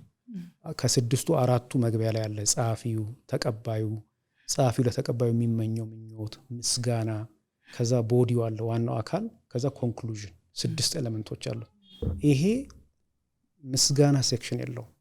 ቀጥታ ከመግቢያ ወደ ዋናው ጉዳይ ነው ዘሎ የገባው። አንዳንድ ጸሐፊዎች urgent ነው this is urgent this is very important እና ለዚህ ነው ቀጥታ መቄዶንያ ሆኖ ይሄን ደብዳቤ ሲጽፍ ቀጥታ መጀመሪያ ያነሳው ሊደርሺፕ ጉዳይ ነው እና it's very urgent አንገብጋቢ ጉዳይ ነው። ቀርጤስ ችግር አለ። ቅድም ረቂቅ ስትናገር ነበር ስለ ቀርጤስ ስለነበሩ ሰዎች ባህሪያት ማለት ነው። በግሪክ ሊትሬቸር ቀርጤሳዊ ማለት ቀጣፊ እንደማለት ነው እና በቀርጤስ ችግር አለ። ቶሎ እንደር ሶሉሽን ያነሳው መጀመሪያ መሪዎች መሪ ምን መሆን አለበት የሚለውን የቤተ ክርስቲያን መሪ ነቀፋ የሌለበት ከላይም ከታችም ነቀፋ የሌለበት አንድ ከዛ ታች ወርዶ ቅድም ቲጂ ያነሳሽው ሌሎችን ትክክል በሆነ ትምህርት እንዲያበረታታ ይህኑ ትምህርትን የሚቃወሙትን ይወቅስ ዘንድ እንደ ተማረው በታመነ ቃል የሚጸናይ እንዲህ ማድረግ ያለበት ለምንድን ነው? ሌሎቹን ማስተማር ይችላል፣ የሳቱትን መገሰጽ ይችላል። አሁን አንዳንዴ እኮ መገሰጽ የማንችለው ሞራል ግራውንድ እኛ ራሳችን ሌሎችን የመናገር የሞራል ብቃት ስለሌለን እንዲህ ሆነ ከሆነ ምን ማድረግ ይችላል? ማስተማር ይችላል፣ ኢንካሬጅ ማድረግ ይችላል። ቸርች ውስጥ ያሉትን ያጠፋውን ደግሞ መገሰጽ ይችላል። እዚህ ጋር አንዱ ትልቅ ቁም ነገር አንስቼ ማለት የምፈልገው ይሄ መሪዎችን ሽማግሌዎችን መርጠን እንዲሆኑ የምንጠብቀው ጉዳይ ሳይሆን ስለሆኑ ይሄ ስለተገለጠባቸው አክኖሌጅ የምናደርግበት ስርዓት ነው። ይሄ ሽማግሌ ምርጫ ምናምን የሚባለው ነገር አሁን በእኛ ዘመን በብዛት ሰዎች በተለያየ ክራይቴሪያ ሮንግ ክራይቴሪያ ይመረጣሉ። ወይ ገንዘብ ስለሚሰጡ ወይ ሆነ ስታተስ ስላላቸው በሆነ ይመጡና እንዲኑሩ እንላቸዋለን። ይሄ ግን ስለሆኑ እውቅና የምንሰጥበት ነው። ለእኔ ሽማግሌ ምርጫ የሚባለው እንዲህ አይነት ጸጋ ስለተገለጠባቸው እንዲህ አይነት ባህሪ ስላላቸው አክኖሌጅ ማድረግ አለ። ይሄ ተገልጧል you are a leader የምንልበት እንጂ ሰዎችን አምጥተን ችግር የለውም በሳምንት አንድ ቀን ነው በ15 ቀን አንድ ቀን ነው በወር አንዴ እኮ ነው የምትሰበሰቡት ምናምን ብለን አስጨንቀን አምጥተን እነሱም ተጨንቀው እኛንም እያስጨነቁን ተጨናንቀናል። በጣም ቤተክርስቲያን ውስጥ ጭንቀት ውስጥ ነው ያለነው። ሰዎቹም ተጨንቋል፣ እኛም ተጨንቀናል። ግን ስለሆኑ ማድረግ የሚለው ሌላኛው ቁም ነገር ነው። ከዚህ ማለት ስለሆኑ እናርግ፣ ጸጋው ስለተገለጠባቸው ሰዎችን ወደዚህ ሊደርሺፕ እናምጣ እንጂ በሌላ አይነት ክራይቴሪያ ተጠቅመን ሰዎችን አምጥተን እነሱንም አስቸግረን እኛም አንቸጋገር ነው ችግር ውስጥ ነው ያለነው። ሌላው እሱ ነው። ይሄ የቀርጤስ ሰዎች ባህሪ ቅድም ሄር ሙብላለች መጽሐፍ ውስጥ በጣም ከሚያስደነግጡ ጥቅሶች ውስጥ አንዱ እግዚአብሔር እናውቃለን ይላሉ፣ ዳሩ ግን በተግባራቸው ይክዱታል። አጸያፊዎች፣ የማይታዘዙ፣ ለበጎ ስራ የማይበቁ። ይሄ በጣም የሚያስደነግጠኝ ሰው እግዚአብሔር እንደሚያውቅ በግልጥ የተናገረ ክሌም እያደረገ እንዲመገለጥ ይሄ በጣም ሾኪንግ የሚያስደነግጠኝ ጥቅስ ነው። ጀነራል ነገር እንድንነጋገር ስለምፈልግ ፈጠን ብለን ቻፕተሮችን ሁለቱም ቻፕተሮች ጠቅለል አድርገን እናነሳና እኔ እንደዚህ ቁጭ ብለን ሳይ ልቤ በቃ በጣም ተጠማ፣ ልቤ ተመኘ። የቅዱሳን ቤት የሁላችንም ቤት እንደዚህ ቢመስል እንደው ከነዚህ ከማይክሮፎኖቹ ውጪ ከካሜራዎቹ ውጪ ቅዱሳን በየቤታቸው ከቤተሰባቸው ጋር ወይንም ወዳጆቻቸው ጓደኞቻቸው ሲመጡ ከጓደኞቻቸው ጋር ይሄ ሴቲንግ በየቤታችን ቢታይ ቢመለስ ቀድሞ ስለነበረ አልነበረም አንልም ነበረ። ቀደም ባሉት ዘመናት ሰዎች ወደ ቤታቸው እንግዳ ሲመጣ እናንተ ወደዳችሁም ጠላችሁም መጽሐፍ ቅዱስ አምጥተው ይሰጧችኋል። ስለዚህ መጽሐፍ ቅዱሳችሁን አንስታችሁ ጸልያችሁ እግዚአብሔር በዛለት የተናገራችሁን ነገር ከቤታችሁ ሳትወጡ ጌታ በልባችሁ ያለውን ያነበባችሁትን ቃል የማካፈል ግዴታ ነበረ ድሮና አሁን ሰዎች ቤቶቻችን ሲመጡ ምን ይሆን የምናደርገው? እንደው መጽሐፍ ቅዱስ ሳሎን ጠረጴዛችን ላይ አለ ወይ? ሐሳቡ ሳለን ወይ? እንደው እዚህ ሰው ውስጥ እግዚአብሔር መልእክት አለው የሆነ ነገር አንዳች ነገር ሊሰጠኝ ይችላል የሚልስ ኤክስፔክቴሽንስ አለን ወይ? አንስተን እንሰጥ ይሆን መጽሐፍ ቅዱስ? እሱ ስፒከር እንደው በመሃል ስለ መጽሐፍ ቅዱስ ሲወራ ይሆን? ከስፖርቱ ከፖለቲካው ከፋሽኑ ከተማው ላይ ካሉት ወቅታዊ ነገሮች የሚተርፍ ሰዓት ኖሮን መጽሐፎቻችን እንደዚህ ይከፈቱ ይሆን በየቤቶቻችን? እኔ ልቤ ለዛ በጣም ጮኸና እንዳሽ ደግሞ በጣም ይሄ መልእክት በውስጡ እንዳለ ይሄ ራእይ በጣም በውስጡ እንዳለና እግዚአብሔርን በዚህ ራእይ እየረዳው ብዙዎችን እያንቀሳቀሰ ብዙዎችን ወደ እግዚአብሔር ቃል እየመለሰ እንደሆነ ስለማውቅ እዛ ላይ ሞር ትኩረት እንድናደርግ ምዕራፍ 2 እና ምዕራፍ 3ን ቶሎ ቶሎ አይታ አድርገን ብናልፍ በጣም ደስ ይለኛል። ምዕራፍ 2 ላይ እንግዲህ ትክክለኛ ትምህርት ነው። አሁንም ከትክክለኛው ትምህርት ጋር ተስማሚ የሆነ አይደለም የሚለው በቃ ከዛ በኋላ ቅድም መጀመሪያ ላይ መግቢያ ላይ እንዳለው በእድሜ በጾታ በተለያየ ነገር ከፋፍሎ ትክክለኛውን ትምህርት ከትክክለኛ ትምህርት ጋር የሚስማማ ነገር እንዲያስተምራቸው ነውና ትልቁ ችግራችን እሱ ይመስለኛል። ፋውንዴሽናችንን ያናጋው አሁን የምናያቸውን ፍሬዎች ሁሉ እንድናይ ያደረገን የማንወደውን አዝመራ እንድናጨድ ያደረገን ከትክክለኛ ትምህርት ጋር መተላለፋችን ከእግዚአብሔር ቃል ጋር መጠፋፋታችን እንዳሽ እንደውም ከዚህ በፊት በነበረው ቃለ መጠይቅ ኒቆዲሞስ ላይ ምን ብሎ ነበረ? ታመናል ብሎ ነበር። በቃ የእግዚአብሔር ቃል ነው አሁን ሊያክመን የሚችለው።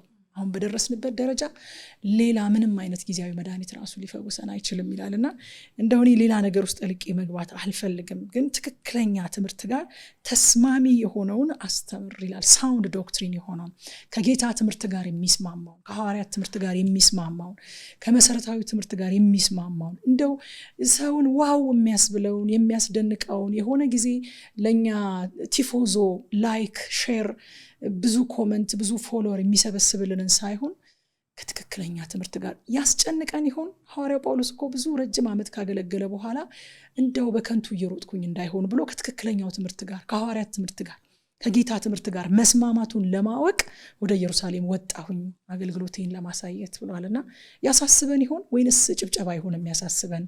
የሰው ሆይ ሆይታ ይሆን የሚያሳስበን? ወይንስ የማስተምረው ነገር ከትክክለኛው ትምህርት ጋር ተስማሚ ነው? የጌታን ትምህርት ይመስላል ወይ?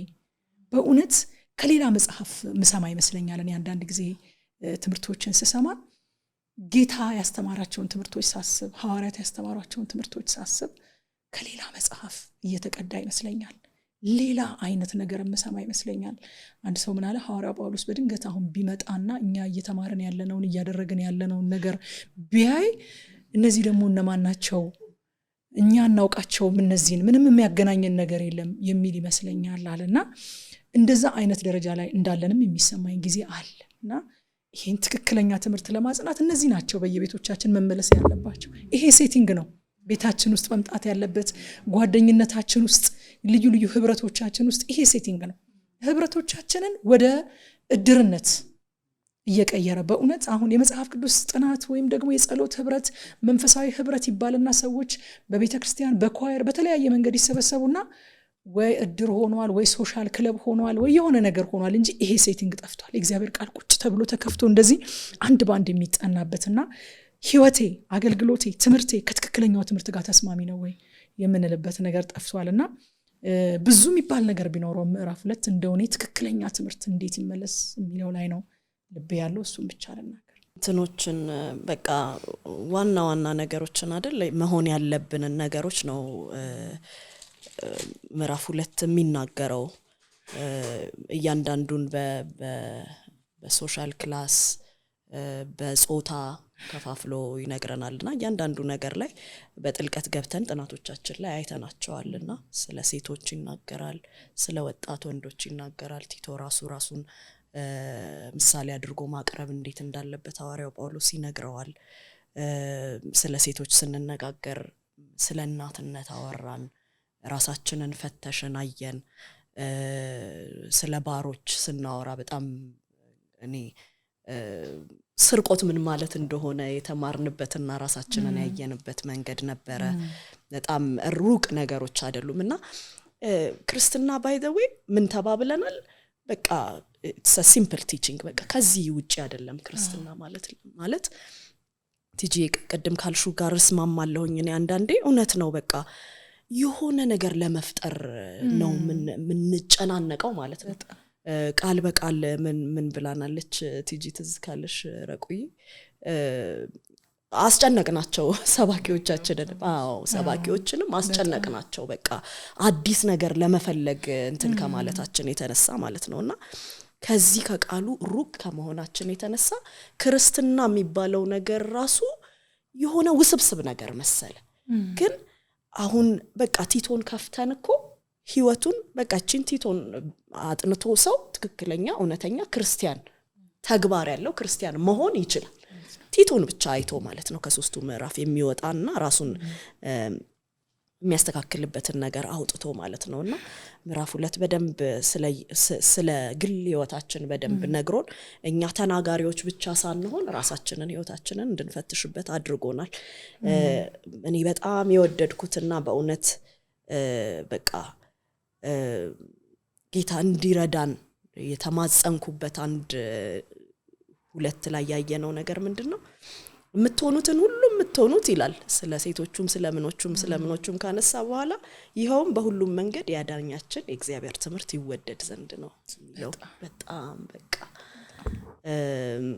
ምን ተባባልን? አለማስነቀፍ አንድ ነገር ነው፣ ማስወደድ ግን ሌላ ሌቭል ነው። በቃ ሰዎች እኔን አይተው ምልልሴን አይተው ይሄንን መከተል አለብኝ ካሉ ከዚህ በላይ ወንጌል ምን አለ?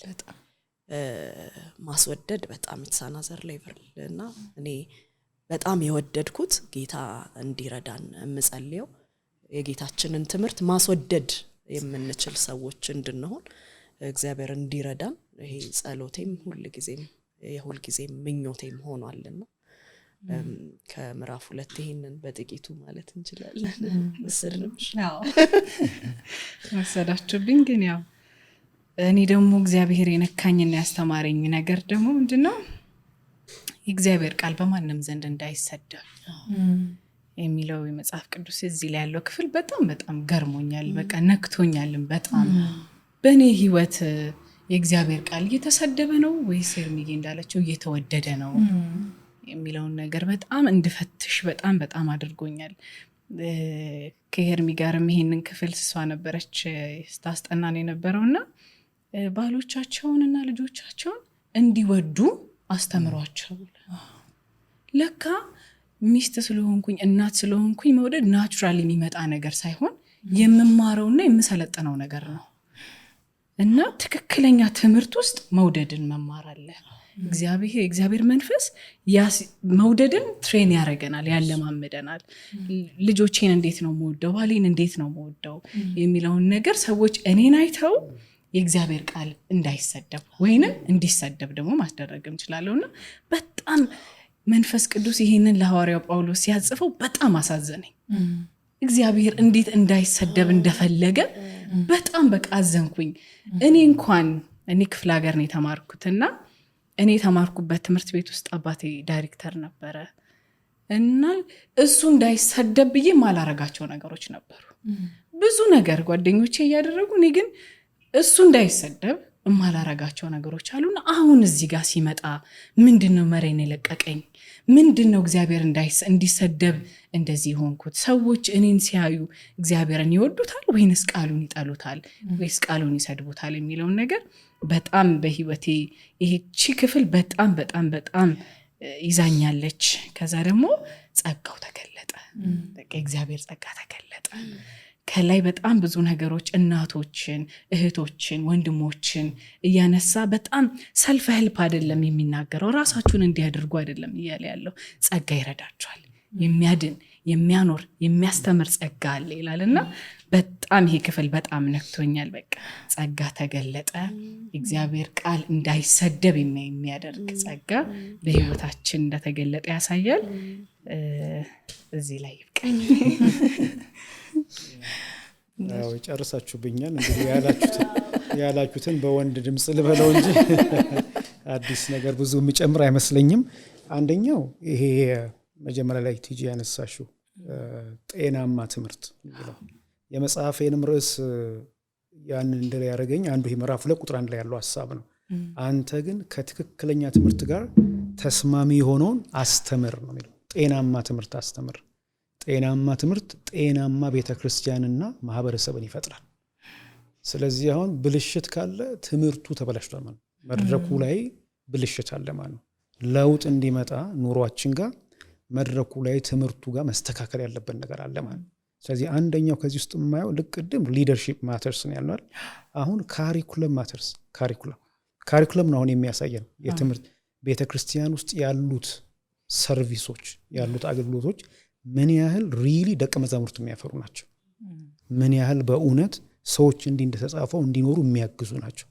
ተመልከቱ፣ በእድሜ በጾታ በፕሮፌሽን ከፋፍሎ እንዲያስተምር ነው። ጤናማ ነገር አስተምር ነው። ይሄ አንዱ ሌላው በዚህ ዘመን ላክም የምናደርገው የጎደለብን አንዱ ማየት ያለብን ነገር ነው ብዬ ነው ማስበው። የቤተ ክርስቲያን ውስጥ ያሉት አገልግሎቶች መታደስ አለባቸው። ካሪኩለም በጣም ማተር ያደርጋል። ይሄንን በስፋት እናንተ እንዳወራችሁ አስባለሁ። ስለዚህ ጤናማ ትምህርት ማስተማር አይ ቲንክ በመሰዳደብም አንዱ አንዱን በማጋለጥም አንዱ አንዱን በመዝለፍም ለውጥ ይመጣል ብዬ አላስብም። ፐብሊክሊ እግዚአብሔር የማንቋሸሽ የማጋለጥ የሆነ የአይነት ስጦታም አለው ብዬ አላምንም። አንድ ሰው ምን አደረገ? ማኪያቶ የጠጣበትን ሲኒ ውሃ ቧንቧ ከፍቶ ስኒውን እዛው ስር እንደዚህ ያዘው። ኢማጂን ንጹህ የሆነው ውሃ ሲወርድ ስኒ ውስጥ ያለው ቆሻሻ ምን እየሆነ ይላል? እየወጣ ባይ ዘ ኤንድ ኦፍ ዘ ዴይ ያ ሲኒ ንጹህ የሆነ ውሃ ነው የሚይዘው። ሶ ሄልዚ ነገር በሰጠን ጤናማ ነገር በሰጠን ጤናማ ነገር ማስተማር ባተኮርን መጠን ነው ጤናማ ነገር የምንፈጥረው፣ ጤናማ ነገር የምናመጣው። እና አንዳንድ ጊዜ አሁን በጣም የሚያሳስበኝ ነገር አለ። ብልሽት አለ በአንድ በኩል፣ በሌላ መንገድ ደግሞ ያን ብልሽቱን ፖይንት አውት አድርገን በተለያዩ ማህበራዊ ድረገጾች ያንን እገሌ እንዲያደረገ እገሊት እንዲያደረገች እገሌ እንደዚህ ነው ምንልበት ደግሞ አካሄዳል። ሁለቱም ዲስትራክቲቭ ነው ብዬ አስባለሁ። ሄልዚ ነገር መስጠት ላይ ብናተኩር ለውጥ ይመጣል። ቀርጤስ ያለው ሁኔታ ይሄን ነው። ምን አድርግ? ጤናማ ትምህርት አስተምር፣ እሱ ላይ ድከም። ስለዚህ አንዱ እሱ ነው በጣም ተች የሚያደርገኝና ሁለተኛው ያነሳችሁብኝ ሀሳብ ፐርፐዙ ኢቫንጀሊስቲክ ነው። አማኞች ለምን እንዲመኖር ያለባቸው የአማኝ ኑሮ የአማኝ ህይወት ኢቫንጀሊስቲክ ፐርፐዝ እንዳለው ይሄ ያሳያል። ቁጥር 5 ቁጥር 8 ቁጥር 10 ቁጥር 8 ቁጥር 5 የእግዚአብሔር ቃል በማንም ዘንድ እንዳይሰደብ፣ ቁጥር 8 ተቃዋሚ ስለኛ የሚናገረውን መጥፎ ነገር በማጣት እንዲያፍር፣ ቁጥር 10 በሁሉም መንገድ ያዳኛችን የእግዚአብሔር ትምህርት ይወደድ ዘንድ ኢቫንጀሊዝም ነው ላይ እንዲኖሩ። ለምን ሉክ የእግዚአብሔር ቃል በማንም ዘንድ እንዳይሰደብ እንዲወደድ፣ ምን እንዲሆን ተቃዋሚ ስለኛ የሚናገሩን አጥቶ እንዲያፍር። ሶ ኢቫንጀሊስቲክ ፐርፐዝ። ሶ ዛሬ ኑሯችን ኢቫንጀሊስቲክ ነው ወይ? ሌሎችን የሚስብ የሚጠራ ሌሎችን አትራክት የሚያደርግ ነው ወይ? እሱ ሌላኛው ሙግት ነው። ቤተክርስቲያን ውስጥ ያለው ሰርቪስ እንዲህ መሆን አለበት፣ እንዲኖሩ። ለምን ሰዎች የእግዚአብሔርን ትምህርት እንዲወዱ፣ ተቃዋሚ ስለኛ የሚናገሩን አጥቶ ጭጭ እንዲል ዝም እንዲል። ዛሬ በእውነት እግዚአብሔር መታወቂያዎቻችን ያድስልን። በብዙ መንገድ እግዚአብሔርን ስም አስነቅፈናል፣ ወንጌልን አሰድበናል በብዙ መንገድ እና ይሄ ኢቫንጀሊስቲክ ፐርፐዝ እንዲኖሩ፣ ጤናማ ትምህርት አስተምር፣ መሪዎች እንዲሆኑ። ለምን ኢቫንጀሊስቲክ ነው ፐርፐዙ። ሶ ዛሬ የእግዚአብሔርን ስም በብዙ መንገድ ያስነቀፍ እንደሆነ ክፍል ያሳየናል። ሌላው ረቂቅ ያነሳችሁ ይሄ የተገለጠው ጸጋ የሚያድን የሚያኖር ነው የሚለው ሐሳብ እሱ ስብከት ነው። በጣም ተገለጠ። የማይዋሸው እግዚአብሔር ከዘመናት ፊት የሰጠው ተስፋ ዘመኑ በደረሰ ጊዜ ተገለጠ። ከተገለጠው ጸጋ የተነሳ ዳንን፣ ሰው ሆንን። ከጌታ ፊት የነበረን ሕይወት ይህን ይመስል ነበር። ከዚህ ምን ሆንን? ዳግም ተወለድን፣ አዲስ ፍጥረት ሆነ፣ የራሱ አደረገን። ይሄ ጸጋ የሚያኖር ነው። ኢየሱስ የመጣበትን ዓላማ ነፍሱን አሳልፎ የሰጠበትን ዓላማ ሲገልጥ ሁለት ነው። አንድ ከክፋት ሊቤዥን ሊያድን፣ ይሄ ሪደምሽን ነው። ሁለተኛ መልካም ነገር ለማድረግ የሚቀና የራሱ የሆነ ሕዝብ ለራሱ ይለይ ዘንድ ይላል። ያ ሶሳይቲ እሱን ሪፕሬዘንት የሚያደርግ የሚገልጥ እየገለጥ ነው ዛሬ ጥያቄው። ሰው ሁሉ መገለጥ እያሳደደ ያ ግን እግዚአብሔርን በትክክል እየገለጥን ነው ወይ በምንኖርበት ሶሳይቲ ውስጥ የሚለው it's a big challenge ለኔ። አሁንም ለማቆም እገደዳለሁ። ለማቆም እየሞከረን እንሄዳለን እንጂ ነገሩስ የሚያስቆም አይደለም። ምዕራፍ 3 ነው አሁን ፈጠን ብለን የምናነሳው። ምዕራፍ 3 ልቅደማችሁ እንዴ? ምዕራፍ 3 ቅድም እንዳሽ ያነሳው መግቢያ ላይ ሰመራይ ስታረግ ያነሳው የመዳናችን ጉዳይ እንዴት በአብ በወልድ በመንፈስ ቅዱስ የተሰራ ስራ እንደሆነ የሚያስቀምጥበት ክፍል እኔ ወደ ውስጥ አልገባም። ሄርም ትጣላኛለች በጣም የምትወደው ክፍል ስለሆነ፣ ግን እንደው አጠቃላይ እዚህ ላይ ማንሳት የምፈልገው ሐሳብ አጽንኦት መስጠት የምፈልገው መዳን ሙሉ ለሙሉ የሥላሴ ስራ መሆኑን እዚህ ቦታ ላይ ያሳየናል እና እኛ ምንም ኮንትሪቢዩሽን እንደሌለን፣ ምንም ያሟላ ነው ቅድመ ሁኔታ እንደሌለ። እንደውም ቅድመ ሁኔታው ምን ነበረ? አመፀኝነት፣ ለተለያየ ምኞትና ምቾት ባሪያ መሆን፣ የምንጠላላ እርስ በርሳችን የምንጣላ ክፎች፣ ምቀኞች የነበረን ቅድመ ሁኔታ ይሄ ነው። እኛ ያሟላ ነው ቅድመ ሁኔታ ይሄ ነውና በአብ በወልድ በመንፈስ ቅዱስ ግን ይሄ ፍጹም የሆነ ስራ ተሰርቶልን በእግዚአብሔር ፍቅር በመንፈስ ቅዱስ በአዲስ ልደት ለሚሆን መታጠብ በጌታችን በኢየሱስ ክርስቶስ በኩል የሆነው የመንፈስ መፍሰስ ይሄንን ነገር ሲያደርግልን ምላሻችን ምን ሊሆን ይገባል ነው። በቃ ምላሻችን ሊሆን የሚገባው ሐዋርያት ሥራ ምዕራፍ 9 ላይ ሐዋርያው ጳውሎስ ምን አደርግ ዘንድ ትወዳለህ? በቃ ሁሉ የተደረገለት ሰው አሁን ይሄንን ሐሳብ ይዞ ቁጭ ብሎ መከራከር፣ ይሄንን ሐሳብ ይዞ መሰንጠቅ፣ ማውጣት፣ ማውረድ ሳይሆን እንደው ምን አደርግ ዘንድ ትወዳለህ? ሁሉን ጨርሰኸዋል፣ ሁሉን ሰርተኸዋል። ከዚህ በኋላ እኔ አሁን መዳኔ ላይ የምጨምረው ነገር የለም። እሺ አሁን ምን አደርግ ዘንድ ትወዳለህ የሚል ሊሆን እንደሚገባና ይሄን ክፍል በሚገባ ስናጠናው እኔ ይሄ ቀረጻ ከመደረጉ በፊት በነበረን የመጽሐፍ ቅዱስ ጥናት የማታ የመጽሐፍ ቅዱስ ጥናት ላይ ይሄንን ክፍል አንስቼ የተናገርኩኝ ነበርና ይሄ ክፍል የገባው ሰው ፈላስፋ አይደለም የሚሆነው። ይሄ ክፍል የገባው ሰው ተከራካሪ አይደለም የሚሆነው። ይሄን ክፍል አጥንቶ እጁን ነው የሚያነሳው። በቃ ሰሬንደር ነው የሚያደርገው። ምን አደርግ ዘንድ ትወዳለህ? ምን ቀር? ሁሉንም አድርገዋል። አሁን እኔ ምን አደርግ ዘንድ ትወዳለህ የሚል የመገዛት ህይወት ውስጥ ነው የሚያስገባውና ስለ መዳን ድንቅ የሆነ ክፍል ነው። እዚህም ለማቆም እገደዳለሁ። የዛሬው ቴም ለማቆም እገደዳለሁ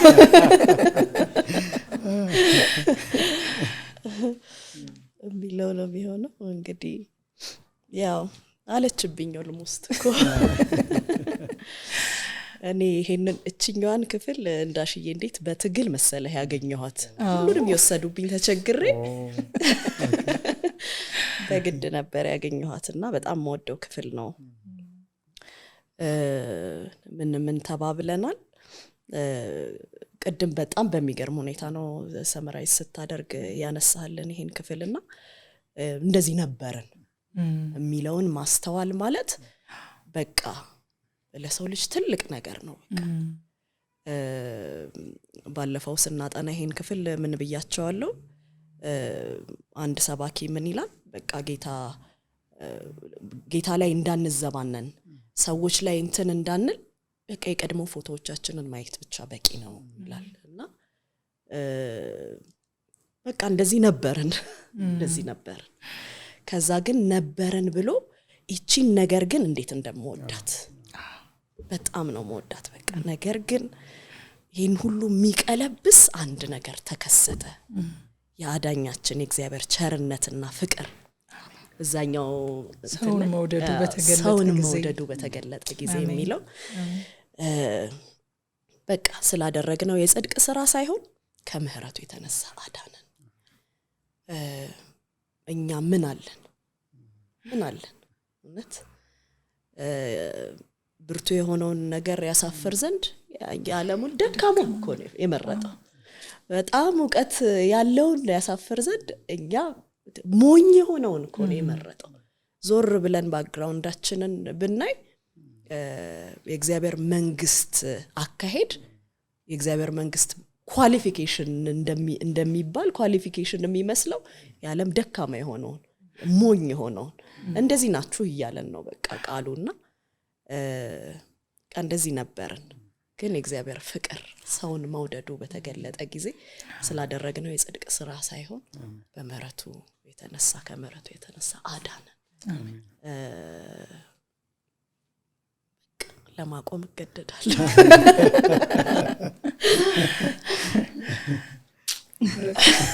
ምንም አልቀረልኝም፣ ምንም አላስቀራችሁልኝም። በርግጥ ግን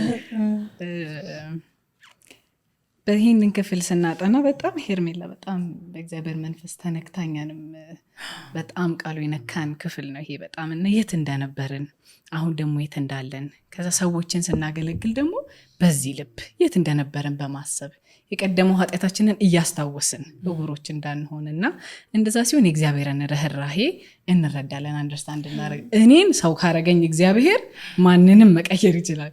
በቀርጤስ ሽማግሌ ከተገኘ ያንን ሁሉ ኳሊፊኬሽን ያሟላ አንድ ሽማግሌ ከተገኘ በቃ ማንንም ይቀየራል የሚለውን ነገር በጣም ኤንፋሲስ ሰጥቼ እንዳስብ አድርጎኛል። ቁጥር 8 ላይ ይህም የታመነ ቃል ነው ይላል።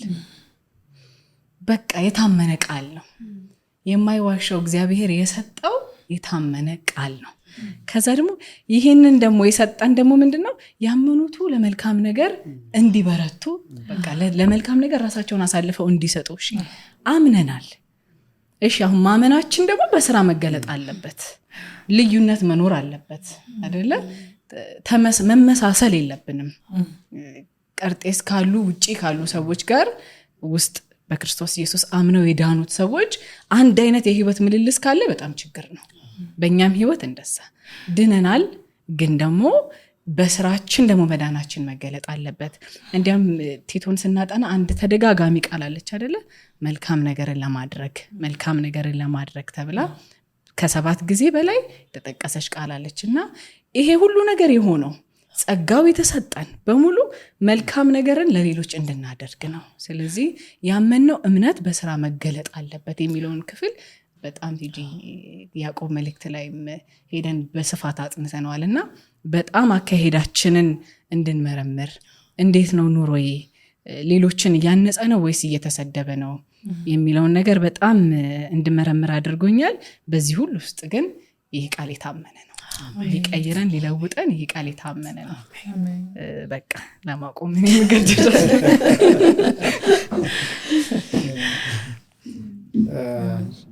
ብዙ የሚጨምሩ የለኝም እውነቱን ለመናገር። ጥሩ አድርጋችሁ ምዕራፍ 3 ሰመራይዝ አድርጋችኋል። በዚህ ውስጥ ያለውን ሀሳብ ጥሩ ፖይንት አድርጋችኋል።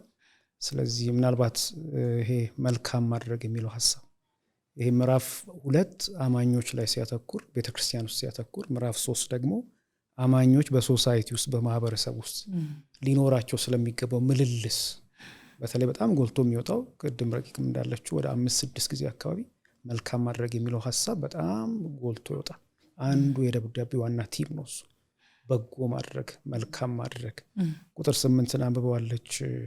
በእግዚአብሔር ያመኑቱ መልካሙን ነገር ለማድረግ ራሳቸውን አሳልፈው ይሰጡ ዘንድ እነዚህን አስረግጠ እንድትናገር እፈልጋለሁ። የሚገርም ነገር ነው። 1:6 ላይ እግዚአብሔር እንደሚያውቁ በግልጥ ይናገራሉ፣ በተግባራቸው ይክዱታል፣ ማይታዘዙ አጸያፊዎች፣ ለበጎ ስራ ሁሉ ማይበቁ አለ። እዚህ ግን እግዚአብሔርን ያመኑት ለመልካም ነገር ፊት ናቸው። ላይክ ኳሊፋይድ ቱ ዱ ጉድ ወርክስ ፊት የሚያደርጉ ናቸው። ስለዚህ በእግዚአብሔር ያመኑት እግዚአብሔር እናውቃለን የሚሉት ከእንዲህ አይነት ህይወት የወጡት መታወቂያቸው መገለጫቸው በሶሳይቲ ውስጥ ምንድነው? በጎ ማድረግ ነው። የእግዚአብሔር ህዝብ ሰላማዊ የሆነ ህዝብ እንደሆነ፣ የእግዚአብሔር ህዝብ ለሰው ሁሉ ክፉ በማንም ላይ ክፉ እንዳይናገሩ፣ ሰላማውያን እንዲሆኑ፣ ከልብ የመነጨ ትህትና እንዲያሳዩ በሶሳይቲ ውስጥ እንዴት መኖር እንዳለብን በሚገርም መንገድ ምዕራፍ 3 ነበራችሁ። ከዛ ነው የመጣንበት ዓላማ ራሱ ምን እንደሆነ በሚገልጥ መንገድ እንድንኖር ይሞግተናል። ይሄ ምዕራፍ 3 ማለት ነውና ይሄም ወደኛ የሚያመጣው ቻሌንጅ ዛሬ በሶሳይቲ ውስጥ የምንታወቀው እንዴት ነው መልካም በማድረግ እኔ በእውነት ተመኝቼ ያውቃለሁ። አንዳንድ ጊዜ አምልኳችን ልክ ስንገናኝ 4 ሰዓት ላይ ስንገናኝ ፕሮግራም መሪው ቆሞ ጸልዮ ጀምሮ አሁን በዚህ በኩል ያላችሁ በዚህ ውጡ፣ በዛ ሳይድ እንደዚህ ከፊት በዚህ በ4 አቅጣጫ በትኑን አካባቢውን አጽዱና እስቲ 6 ሰዓት እዚህ እንገናኝ ምናምን ቢል ወይ ሄዱና ሶሳይቲ ውስጥ እንዴት ነው የምንታወቀው? አንዳንድ እንደዛ ተመኝቼ ያውቃለሁ። ላይክ ሶሳይቲ ውስጥ ያለን ኢሜጅ ምን ይመስላል ዛሬ ነው እና መልካም በማድረግ እንታወቃለን ወይ በጎ ሰላማዊ አሮን ነው እና ይሄ በጣም ሌላኛው ጤናማ ትምህርት ሲኖር ሰዎች አንዳንድ ጤናማ ያልሆነ ትምህርት ከሰው ጋር ያጋጫል። ቤተክርስቲያን ብቻ ከቤተክርስቲያን ውጭም ከሰው ጋር አያኖርም። አንዳንዱ ትምህርት አያግባባም። ታክሲ ላይ እየሄደ ወራጅ ማለት ስላልፈለገ ረዳት እዚህ ጋር ከፍ አድርገኝ ይላል። አልገባውም፣ ረዳቱ አልገባውም። ለምን ወራጅ አይባልም? ላይክ ይሄ መውረድ እንትን ስለማ ረዳት እዚህ ጋር ከፍ አድርገኝ። እሺ ሹፌር ትንሽ ጠጋ በልለት ወደፊት ደገመና ኧረ ረዳት እዚህ ጋር ከፍ አድርገኝ። ምንድነው አስሬ ወይ ከወረድኩ ወረድ ምንድነው አስሬ የተማረው ትምህርት ነው። አይሽ አንዳንድ ትምህርት አያግባባሽም። ጤናማ የሆነ ትምህርት ሶሳይቲ ውስጥ ሚኒንግፉል ህይወት እንድንኖር ያደርገናል። ጤና ያለው ግንኙነት የሚያግባባ ነው እና ለማቆም እገደዳል።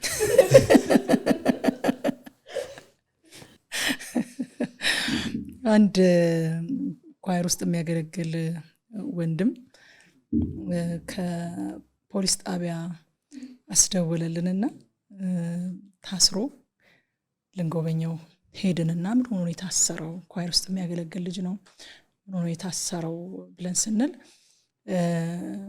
እሱ ዕቃ ይሸጣል። ዕቃ ከምትገዛው ሴት ጋር አለመግባባት ይፈጠራልና አለመግባባቱ በሚፈጠርበት ሰዓት እንግዲህ የተማረው ትምህርት ከውስጡ ገንፍሎ ይወጣል እና ፖሊሶች መተው ሊይዙት ሙከራ ሲያደርጉ ልትይዙኝ አትችሉም፣ እኔ መያዝ አልችልም ይላቸዋል። ይኸው ይዤሃለሁ እኮ ይለዋል ፖሊሱ። እኔ ልያዝ አልችልም የሚል ከፍተኛ አምባጓሮ አስነስቶ ተይዞ አልያዛችሁኝም ይላቸዋል። ይዘውት አልያዛችሁኝም ይላቸዋል።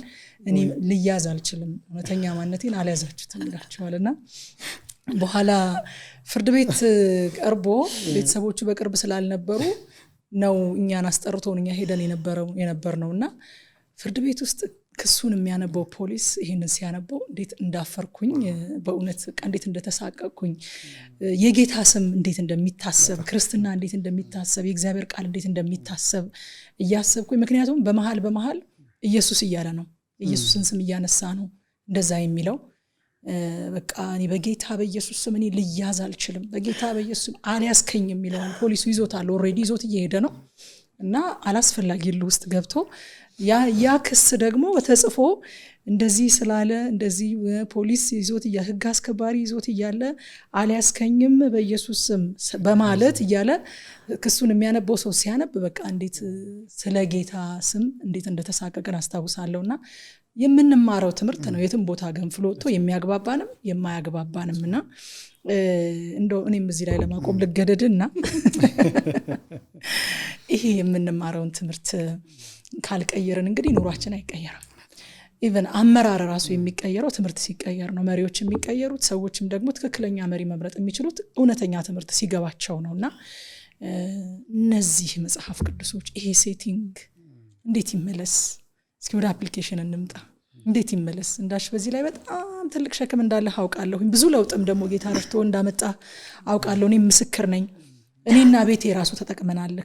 ካንተ ጋር 1 ዓመት መጽሐፍ ቅዱስ አንብበናል። ባንተ መጽሐፍ እየተመራን የየለቱን አንብበናል 1 ዓመት ካንተ ጋር አብረን። ሌሎችም እኔ ማቃቸውም ሰዎች እንዲሁ ያንተን ራእይ አካፍያቸው ወደ እግዚአብሔር ቃል የተመለሱ በዚህም ፕሮግራም ተመልክተው የተመለሱ ብዙ ሰዎች አሉና ይሄንን አሁን አብልጠው ሰዎች እንዲያደርጉና ከታመምንበት በሽታ እንድንፈወስ እንዴት ይመለስ ይሄ ሴቲንግ? ምን እናድርግ? ይሄ መሰረታዊ ጥያቄ ነው። ሁላችሁም እዚህ ላይ የምትሉት ነገር ይኖራችኋል ብዬ አምናለሁ እና መፍትሄው እዚህ ጋር ነው። ባለፈው በዛ ኢንተርቪው ላይ እንዳልኩት ብዙዎቹ ችግሮቻችን የሚያያዙት ከእግዚአብሔር ቃል ፊታችንን በማዞራችን፣ ከእግዚአብሔር ቃል በመራቃችን፣ መድረኮቻችን የእግዚአብሔር ቃል የሚሰበክባቸው ሳይሆን ሞር ኮሜዲያንስ ኢንተርቴን የምናደርግበት ሞር ይሄ ሞቲቬሽናል ስፒከርስ ምንሰማበት እየሆነ በመሄዱ ነው በዚህ ደረጃ አሁን የደረስንበት ቦታ የደረስነው ማለት ነው። ሰው ለውጥ እንዲመጣ አሁንም መፍትሄው ወደ ቃሉ መመለስ ነው ብዬ አምናለሁ።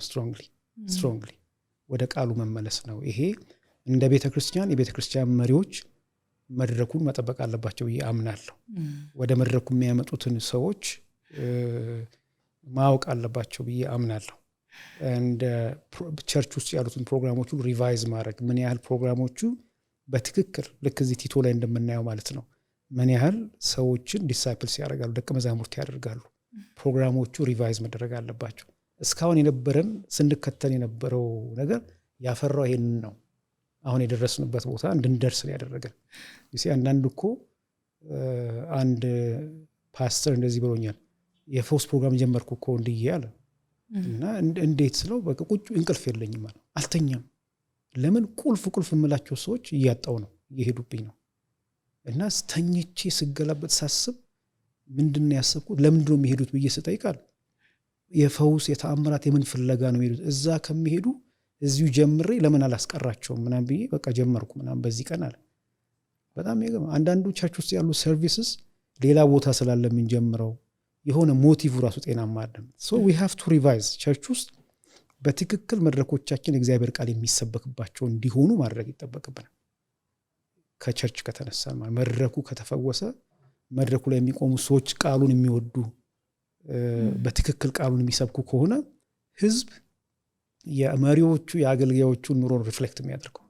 ለዚህ ነው ጤናማ ትምህርት፣ ጤናማ ኑሮ ኑሯችን እንዲስተካከል ትምህርቱ መስተካከል አለበት። ቸርች ላይ ያለው አገልግሎት እሱ መስተካከል አለበት ብዬ እላለሁ። በተረፈ እነሱ እንዲህ ካላረጉ አላረግም የምንለው ጉዳይ አይደለም። እያንዳንዱ አማኝ እያንዳንዱ በጌታ የሆነ ሰው ማለት ነው እያንዳንዱ ክርስቲያን በቃ አም ክርስቲያን ብሎ አንድ ሰው ሲል እያለ ያለው መመሪያ ይሄ ነው፣ የምተዳደረው ምኖረው ምመራው በዚህ በሆነው በእግዚአብሔር ቃል ነው እያለን ያለው።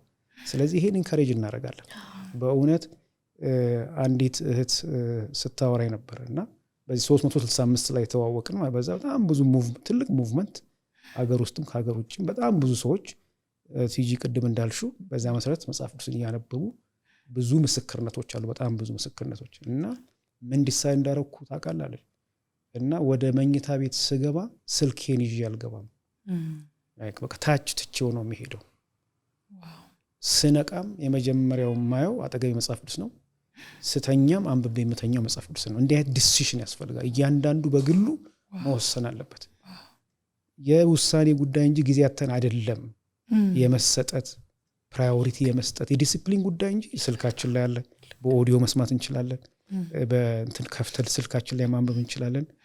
ጥሪያችን በዚህ በቃልህ በሚለውን ፕሮግራም ይሄ አላማው በዚህ ብቻ የሆነ እንትን እናደርጋለን አይደለም። ይሄንን አይተው እንዲህ አይነቱን እንቅስቃሴ አይተው በየቦታው በየቤቱ ሰዎች ይሄ እንዲባዛ ነው፣ ይሄ እንዲበዛ ነው፣ ብዙ ቤት እንዲጀመር ነው። እና ወንድሞች እህቶች ይሄንን ጥሪ እናደርጋለን። የእግዚአብሔርን ቃል ወደ ማንበብ እንዲመለሱ እንጣራለን። ፈውስ እንዲመጣ መፍትሄው እሱ ነው። በቤተ ክርስቲያን ውስጥም በግልም በቤትም ወስነን ወደ እግዚአብሔር ቃል መመለስ፣ የእግዚአብሔርን ቃል በየዕለቱ ማንበብ፣ መወያየት፣ ማሰላሰል፣ የእግዚአብሔርን ቃል መጸለይ፣ ያንን ራሳችንን ትሬን ማድረግ አለብን እና ከየቤታችን ቅድም ጥሩ ገልጠሽዋል። እንደውም አንቺ የተናገርሽ አንድ ያነበብኩትን መጽሐፍ አስታወስኩ። ፓስተሩ አንድ ቤተሰብ ጋር ይሄዳል፣ ይጎበኛቸዋል። መጽሐፍ ቅዱስ ስጡኝ ያለ አንብቦ ምሳ ሲያቀርቡለት አንድ የሰጡትን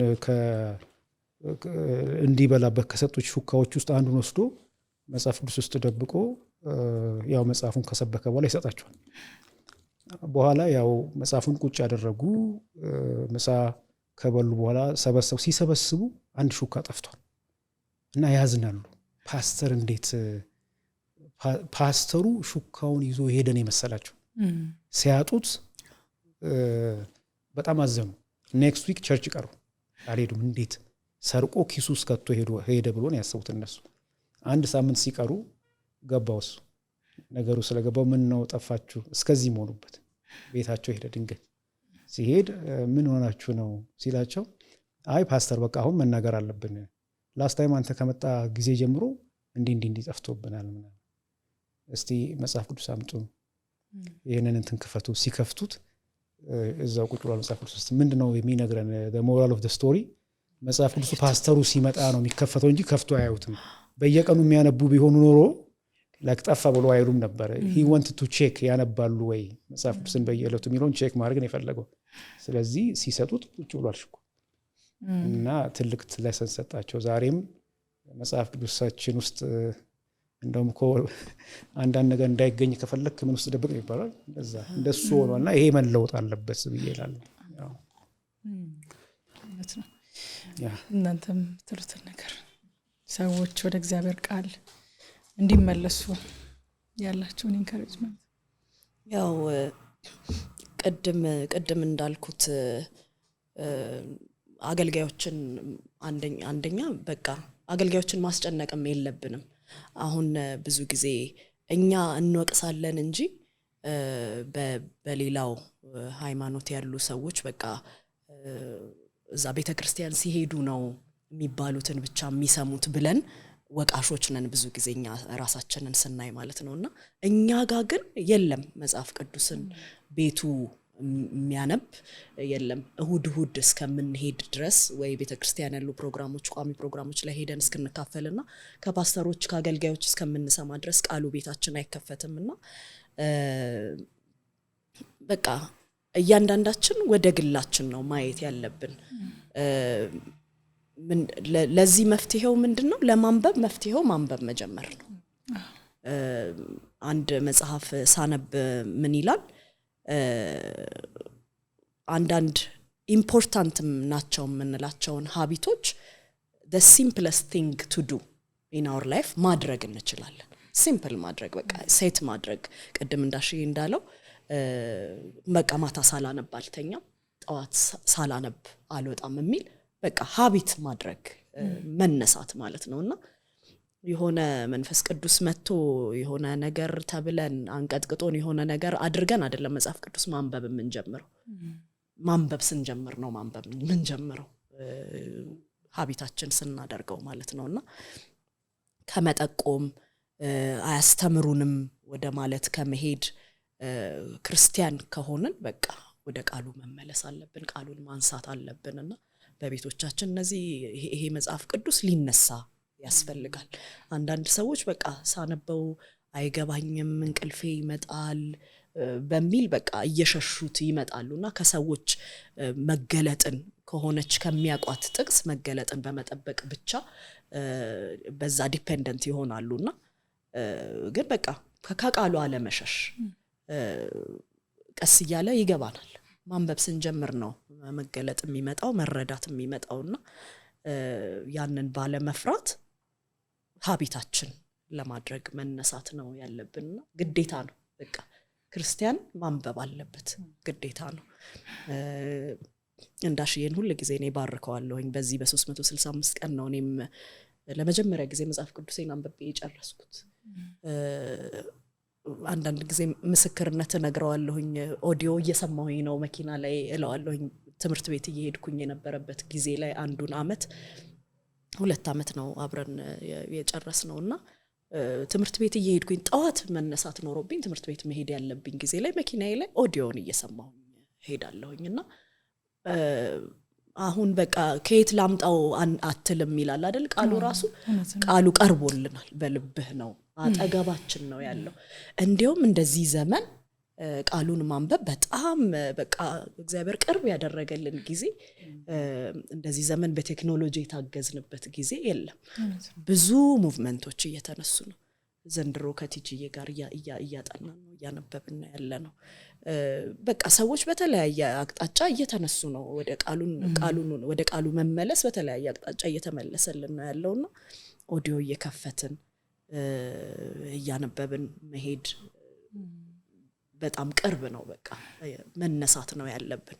አንድ ጓደኛዬ ሰሞኑን እንደዛ ብላኛለች። ነው ምንድነው የሚደረገው? ምን ላድርግ አለችኝ።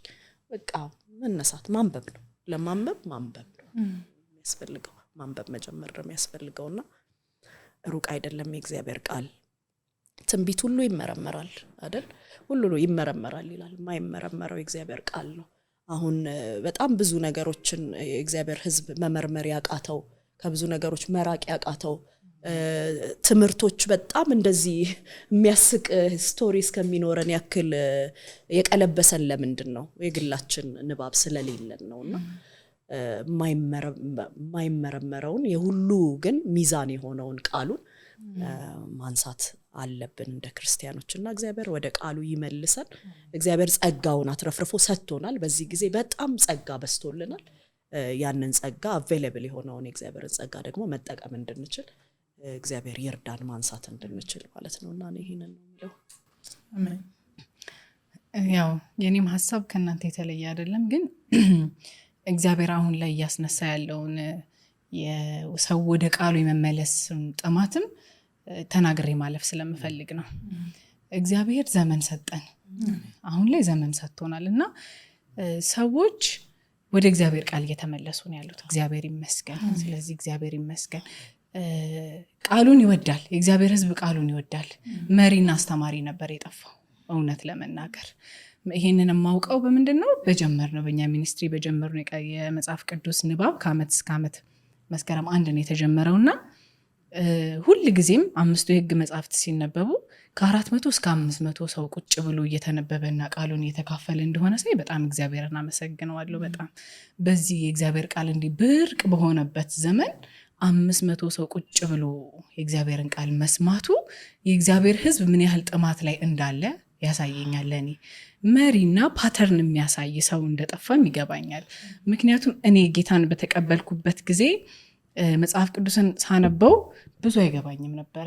አንዳንዴ ደግሞ ማይሆኑ ትምህርቶችንም በራሴ ይዤ መጥቼ አረ ጆቫ ይሆንሽ ነው ልጅ ነበር በራሴ ያነበብኩና መሪ እንደሚያስፈልግ ሜንቶር እንደሚያስፈልግም አምናለሁኝ። እግዚአብሔር ደግሞ እናንተን የመሳሰሉ መሪዎች አስተማሪዎች ስለሰጠን በጣም እናመሰግናለን። ጌታ ኢየሱስ ይባርካችሁ። እጅግ ምንዳሽም እግዚአብሔር ይባርካችሁ። ቀላል ነገር አይደለም የምታደርጉት። ሰው ክርስቲያን ቅዱሳን ወደ መጽሐፍ ቅዱሳችን ስንመለስ በቃ ትክክለኛ ፐርፐዛችንን ሚት የምናደርገው እግዚአብሔርን ራሱን ነው የምናውቀው። ስለ እግዚአብሔር ሳይሆን እግዚአብሔርን ራሱን ነው የምናውቀው። በቃ ፐርሰናል የሆነ አታችመንት ይኖረናል ከመጽሐፍ ቅዱሳችን ጋር። በጣም እንወደዋለን። በእውነት እኔ በጣም ነው ወደው መጽሐፍ ቅዱሴን እችን መጽሐፍ ቅዱሴን ቲጂን ስላለች ብዙ ጊዜና ፐርሰናል አታችመንት አለኝ ከዚህ መጽሐፍ ቅዱስ ጋር ስለማነባት ማለት ነውና እግዚአብሔርን በዚህ እናመሰግናለን። በዚህ ዓመት ደግሞ መስከረም ጀምሮ እንደ ቤተሰብ ደግሞ እኛ ከባለቤቴ ጋር ሆነን ደግሞ ልጆቻችንን 6 ዓመትና 5 ዓመት ልጆች አለንና በቃ ዝም ብለን እናነብላቸዋለን ዘፍጥረትን። የራሳቸው የሆነ አንደርስታንዲንግ አላቸው ልጆቹ እና በእነሱ ውስጥ እግዚአብሔርኛን ያስተምረናል። እንደው የተለየ ነገር ይገባቸዋል ብለን ሳይሆን ካልቸሩን ግን ማወቅ አለባቸው። ካልቸሩን መልመድ አለባቸው። መጽሐፍ ቅዱስ በሚጠናበት ቤት ውስጥ መኖር አለባቸው ልጆችና ይህንንም አውርሰን እንድናልፍ አደራ ላለሁኝ። በዚህ ይጋባል፣ ቃሉን መውደድ ይጋባል፣ እምነት ይጋባል፣ እግዚአብሔርን መፍራት ይጋባልና እግዚአብሔር ትውልድ ከሰጠን እግዚአብሔር ልጆች ከሰጠን ይህንን ነገር አውርሰናቸው እንድናልፍ እግዚአብሔር ይርዳን እላለሁኝ። በቃ ጸጋው ያግዘን፣ ሁላችንም ጸጋ ይርዳን። የእግዚአብሔር ቃል መቼስ ከኛ ጋር ሲሆንም ከኛ ሲለይም ያሳብቅብናል እና በዚህ ዘመን አሳበቀብን፣ በኑሯችን አሳበቀብን፣ በአገልግሎቶቻችን በመድረኮቻችን አሳበቀብን። ጥቅሶች ከአፍ ወደ አፍ ከመዞራቸው ብዛት ተሸራርፈው ሌላ ነገር ሆኑ። መድረክ ላይ የሚጠቀሱ ጥቅሶችን ገብተን ብናነባቸው ከጊዜ ወደ ጊዜ ዝም ብሎ ይሄ የአፍ ቅብብሎሽ አለ አይደለም፣ እንደዛ ሆነው ቅርጻቸውን ሁሉ ቀይረዋል። በጣም ይገርመኛል። እኔ እንደዚህ አይነት ልምድ አለኝ። ማንም ሰው ጥቅስ ሲናገር አንደኛ ጥቅሱ ያለበትን ቦታ መርሳት ስለማልፈልግ፣ ሁለተኛ ደግሞ የእግዚአብሔርን ቃል በራሴ ማንበብ ደስ ስለሚለኝ ማንም ሰባኪም ይሁን አጠገብ ያለው የሚናገር ሰው ጥቅስ እስከተናገረ ጥቅሱን ገብቼ ማየት ልምድ አለኝ። ቁጥሩን ባይናገር ራሱ ቁጥሩን ቶሎ ፈልጌ ለማግኘት ቁጥሩ ያለበትን ቦታ መርሳት ስለማልፈልግ በዛ አጋጣሚ ለማስታወስ ሪፍሬሽ ለማድረግ ገብቼ ቦታው ላይ አያለሁኝና ከጊዜ ወደ ጊዜ ጥቅሶች እንዴት ተሸራርፈው ትርጉማቸውን እያጡ እንደሆነ የእግዚአብሔር ቃል ራሱ ማለት ነው አሳበቀብን። ስብከታችን ላይ አሳበቀብን፣ ኑሯችን ላይ አሳበቀብን፣ ንግግራችን ላይ አሳበቀብን። የሆነ ነገር ቃል እንካፈል ሼር እንደራረግ ተብሎ ስለ መንፈሳዊ ነገር ሲወራ አየሩ ላይ እየዞረ ያለ የአንድ ሰባኪ ወሬ ሁሉም ሰው አፍ ላይ አለ። እግዚአብሔር እንደዚህ አይነት አምላክ አይደለም። ለእያንዳንዳችን በየቀኑ መና መስጠት የሚችል አምላክ ነው። ለኔ በዚህ ዕለት የሚጠቅመኝን የሚያስፈልገኝን ደግሞ እንዳሽን ሳገኘው እሱን የምጠቅምበትን ቃል በማለዳ እግዚአብሔር ለመስጠት የታመነ ነው። እንዴት ነው ሁሉም ሰው የሆነ አንድ ሰባኪ ያወራውን የሆነ ኮት በቃ እየተቀባበለ የሚያወራው? ምክንያቱም ከመጽሐፍ ቅዱሳችን ጋር የግል ግንኙነት ስለሌለን ቲክቶክ ላይ በሚለቀቁ በ1 ደቂቃና በ2 ደቂቃ ስብከቶች ስለሆነ የምንኖረው ሁሉም ሰው እነሱን ነው የሚያወራው። አንድ ነገር አንሱ፣ ሁሉም ሰው ያንን ነው ሪፍሌክት የሚያደርገው። አንድ አይነት ነገር ነው። ፖስት የሚደረጉ ጥቅሶች አንድ አይነት ናቸው። የሚወራው ወሬ አንድ አይነት ነው። እግዚአብሔር ግን እንደዚህ አይነት አምላክ አይደለም። አዲስ መና የሚሰጥ አምላክ ነው። አታሳድሩ የሚል አምላክ ነው። በማለዳ ፍሬሽ እሰጣለሁ የሚል የፍሬሽ መና አምላክ ነውና ወደ እግዚአብሔር ቃል እንመለስ። በጣም አስታውቆብናል። በቃ በፊት ሄርምዬ ቅድም እንዳለችው በፊት በሌሎች ሰዎች የምናነሳቸው ነገሮች አሁን ቤታችን ገብተዋል። በእኛ የእምነት ሶሳይቲ ውስጥ ያለ ሰው እርዱኝ እረዳችኋለሁ ተብሎ ተጽፏል አለኝ አንድ ቀን። በቃ አሁን ያለንበት ሌቭል ገባኝ። በእውነት እርዱኝ እረዳችኋለሁ ተብሎ ምኑ ጋር ነው የተጻፈው አልኩት። በቃ እዚህ ደረጃ ደርሰናል ማለት ነው። ሌሎች ላይ ጣታችንን የምንጠቁመው የነበረው እዚህ ደረጃ ላይ ደርሰናል። ቀደም ሲል በነበረው ጊዜ ግን እኛ ቤት የሚያገለግሉን የቤት ሰራተኞቻችን ወደ ሐዋሳ አካባቢ ወንጌል አማኞች ብዙ ስላሉ ከነሱ ጋር እንኳን ስለ እግዚአብሔር ቃል ማውራት ከጀመራችሁ ብዙ በትምህርት የዘለቁ አይደሉም። ግን በቃ የእግዚአብሔር ቃል ዕውቀታቸው እነሱማ የሆነ ነገር ያቀምሷቸዋል ነበር የሚባለው። የሆነ ነገር የሚያቀምሷችሁ ነገር አለ። እዛ ቸርች ምናምን ስትሄዱ የሆነ የሚያቀምሷችሁ ነገር አለ። እንደው በትክክል አማርኛ እንኳን አስተካክላ ማትናገር እኮ በቃ እዛ ከሄደች ወዲህ እንደዚህ ሆነች። የእግዚአብሔር ቃል ዕውቀታቸው ሙሉ ስለነበረ ማለት ነው። ዛሬ ግን ዕውቀቱ አለ፣ ትምህርቱ አለ፣ ዘመናዊነቱ አለ፣ ብዙ ኢንፎርሜሽኑ አለ። የምናወራው ነገር ግን ባዶ ወይት የሌለው የሆነ የቅልል ያለ ነገር አይደለ? ሚዛን የማያነሳ ውሃ የማያነሳ እንደ እርዱኝ እረዳችኋለሁ አይነት ነገር እየሆነብን መጥቷልና እያሳበቀብን ነው። አደራ የምንለው እኛም አሁን ወደ እግዚአብሔር ቃል እንመለስ። ክብራችን የእግዚአብሔር ቃል ነው፣ ሞገሳችን፣ ልዩነታችን። ሕግ ለእግሬ መብራት ለመንገዴ ብርሃን ነው የሚለው የሆነ የተለመደ ዝም ብሎ ሪፒትድሊ የምንጠቅሰው ጥቅስ አይደለም። መብራት ከሌለ ምንድን ነው የሚሆነው? ብርሃን ከሌለ ምንድን ነው የሚሆነው? በጨለማ መደናበር ነው አይደለ? መውደቅ ነው ያለው፣ ገደል መግባት ነው ያለው። ወጥመድ ቢኖር አናይም፣ ገደል ቢኖር አናይም፣ እንቅፋት ቢኖር አናይም። ለአደጋ መጋለጥ ነው። ስለዚህ የእግዚአብሔር ቃል በሌለበት ቦታ ሁሉ ለአደጋ የተጋለጥን እንደሆነ መብራት እንዴት ነው ሰው በጨለማ ስፍራ የሚበራ መብራትን ጠንቅቆ እንደሚይዝ ይላል አይደል ጴጥሮስ? በጨለማ ነው የምንኖረው፣ የእግዚአብሔር ቃል ነው መብራታችን። እና ይህንን መብራት ጠንቅቀን እንያዝ። መቼስ የእግዚአብሔርን ቃል እናንብብ ተብሎ ሲነሳ እኔ ለማቆም እገደዳለሁ እንጂ እንዳሽ እንግዲህ ካንተ ነው የመጨረሻ ምክር የምንሰማው፣ ካንተ ነው። ጌታ በዚህ በጣም ያበረታ ሰው ስለሆንክ ክብር ለጌታ ይሁን። ምንም ከኛ የሆነ በጎ ነገር የለም። ቅድም እዚህ ጋር እንዳየው ነው ከኛ የሆነ ምንም የለም። እግዚአብሔር በእኛ ላይ ኢንቨስት አድርጎ በብዙ ኢንቨስት አድርጎ ያኔ እሱን ኢንቨስትመንት ደግሞ ለሌሎች እንድናደርግ እድል ሰጠን። እግዚአብሔር ይመስገን። ኢትስ አ ፕሪቪሌጅ። ቅድ ባረበብንም ክፍል ውስጥ እኮ እኛ ባለ አደራዎች ነን ነው የሚለውና ረቂቅ ጥሩ ነገር ነው ያነሳችው። አሁን ሰው ዘሎ ሮጦ እየደከመው እንደው ስብከትም አልሰማ ያለው ሁሉ መዝለሉ ራሱ ደክሞ ትንሽ እንትን እያለ ለውጦች ምልክቶች አሉ። ሰው የእግዚአብሔር ቃል መማር መፈለግ ማንበብ የፈለገ ሁኔታ አለ። ስለሱ እግዚአብሔር ማመስገን አለብን። ጥሩ እንቅስቃሴ አለ። ኔጌቲቭ ሳይድ ብቻ ማንሳት እሱን ብቻ መናገርም ተገቢ አይደለም። እና እንግዲህ የምናጠቃልለው ይሄም በእንዲያት መንገድ ዲዛይን የተደረገ ዋናው ትልቁ ዓላማ ሰዎችን ወደ እግዚአብሔር ቃል ለመመለስ እያንዳንዱ አማኝ የእግዚአብሔርን ቃል መስማት፣ የእግዚአብሔርን ቃል ማንበብ፣ የእግዚአብሔርን ቃል ማጥናት፣ የእግዚአብሔርን ቃል ይሄ በቃል መያዝ፣ ሚሞራይዝ ማድረግ፣ ሜዲቴት ማድረግ፣ የእግዚአብሔርን ቃል መታዘዝ፣ ይሄ ራስን ትሬን ማድረግ ከእያንዳንዱ አማኝ ይጠበቃል። ይሄ የሁላችንም ጥሪ ነው፣ የሁላችንም ኃላፊነት ነው። ቅድም ኤርሙ እንዳለችው መጀመር ነው ያለብን። መጀመር ነው ያለብን። የሆነ ጊዜ የምንጠብቅበት ጉዳይ አይደለም። ዛሬውን ወስደን መጀመር ነው እና ኢንካሬጅ እናደርጋለን ሰዎች በግላቸው በቤት ውስጥ ወደ እግዚአብሔር ቃል እንዲመለሱ፣ የእግዚአብሔርን ቃል ማንበብ እንዲጀምሩ and ቤተክርስቲያን ውስጥ ደግሞ በዚህ ባየነው ደብዳቤ ውስጥም ሊደርሺፕ ማተር ያደርጋል። እንደው ሰመራይዝ እንኳን ለማድረግ ደብዳቤ አንደኛ ሊደርሺፕ ማተር ያደርጋል፣ መሪዎች። ስለዚህ መሪዎች ህዝቡን ወደ እግዚአብሔር ቃል በመመለስ ላይ አተኩሮ መስራት አለባቸው። ይሄን አምናለሁ። ለውጥ እንዲመጣ መሪዎች መድረኩን መጠበቅ፣ መድረኩ ላይ ያለውን ነገር ማስተካከል አለባቸው ብዬ አምናለሁ። ስለዚህ ህዝቡን ወደ እግዚአብሔር ቃል በመመለስ ላይ አተኩሮ ፕሮግራሞችን ዲዛይን ማድረግ ሊደርሺፕ ማተር ያደርጋል። ሁለተኛ ካሪኩለም በጣም ወሳኝ። እሱ ከቲቶ ውስጥ የምናየው እሱ ነው። ሄልዚ ቲቺንግ፣ ጤናማ ትምህርት በጣም ማተር ያደርጋል። ለእሱ ትኩረት በመስጠት ጤናማ የሆነ ምግብ፣ ጤናማ የሆነ አገልግሎት እሱን ማብዛት ቤተክርስቲያን ውስጥ ከመሪዎች ይጠበቃል።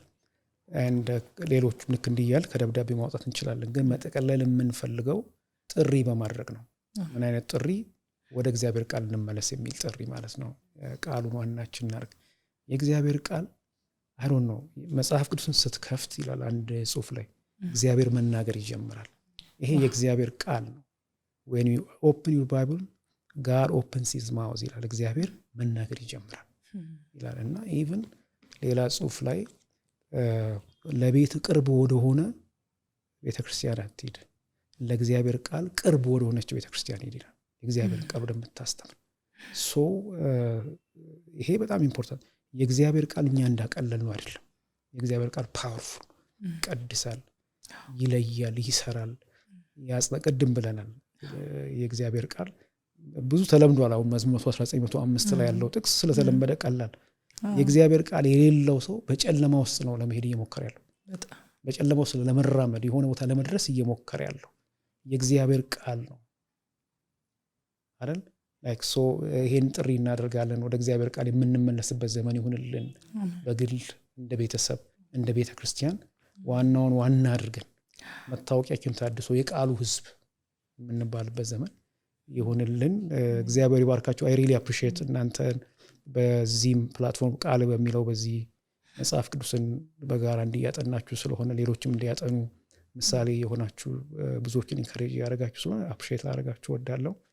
አንድ ይሄ ብቻ ደግሞ ሳይሆን 365 ቀናት በየዕለቱ ሚኒመም 3 ምዕራፍ እያነበቡ በአመት አንድ መጽሐፍ ቅዱስን መጨረስ የሚለውን ሐሳብ እሱን አይ ሪሊ አፕሪሺየት እግዚአብሔር ረድቶን እኛም አሁን 5ኛ ዓመት ላይ ደርሰናል።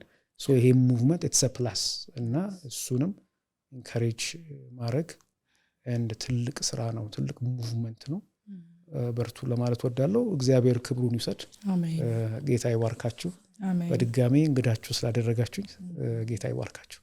እኛም በጣም እናመሰግናለን። እንዳሽ ካንተ እያንዳንዳችን በግላችን የተጠቀምነን የእውነት ብንናገር ሁላችንም ምስክርነት አለን። እኔም ቤተሰቤም ተጠቅመናል ካንተ። ረቂቅም እንደዛው፣ ሄርሚም በጣም እንደተጠቀመች ብዙ ጊዜ ትናገራለች። በመጽሐፍ ቅዱስ ጥናታችንን በጣም ብዙ ጊዜ አንተን ምሳሌ እያደረገች እያነሳች ትናገራለች እና ስለ አንተም እግዚአብሔር እናመሰግናለን። ዛሬም ራሱ ደግሞ እንደዚህ አክብረህን መጥተህ ይህንን እያደረግን ያለነውን ነገር አፕሼት አድርገህ የዚህ አካል ለመሆን ፈቅደህ ከኛ ጋር መጥተህ ቁጭ ብለህ ደግሞ ይህንን ስለተነጋገርክ እኛም እግዚአብሔር ያክብርልን ማለት እንፈልጋለን። ጌታ ይባርክልን። እሺ የተወዳችሁ ተመልካቾቻችን የቲቶ መጽሐፍን መጨረሳችንን አስመልክተን እንግዲህ ስለ ቲቶ መጽሐፍ ዋና ዋና ሐሳቦች እንዲሁም ደግሞ በአጠቃላይ ስለ እግዚአብሔር ቃል ጥናትና አስፈላጊነት ካልቸራችንን እንዴት መመለስ አለብን፣ እንዴትስ መቀየር አለብን፣ አስፈላጊነቱ ምን ያህል ነው የሚሉትን ሐሳቦች የተነጋገርንበት እጅግ በጣም ጠቃሚ የሆነ ቆይታ ነበረን። የዛሬውን እዚህ ላይ ጨርሰናል። በሚቀጥለው ሳምንት እንግዲህ በዚሁ ፕሮግራማችን አዲስ መጽሐፍ ይዘን እንመጣለን። እናንተም እየጸለያችሁ እንድትጠብቁን እናበረታታችኋለን። መልካም ሳምንት።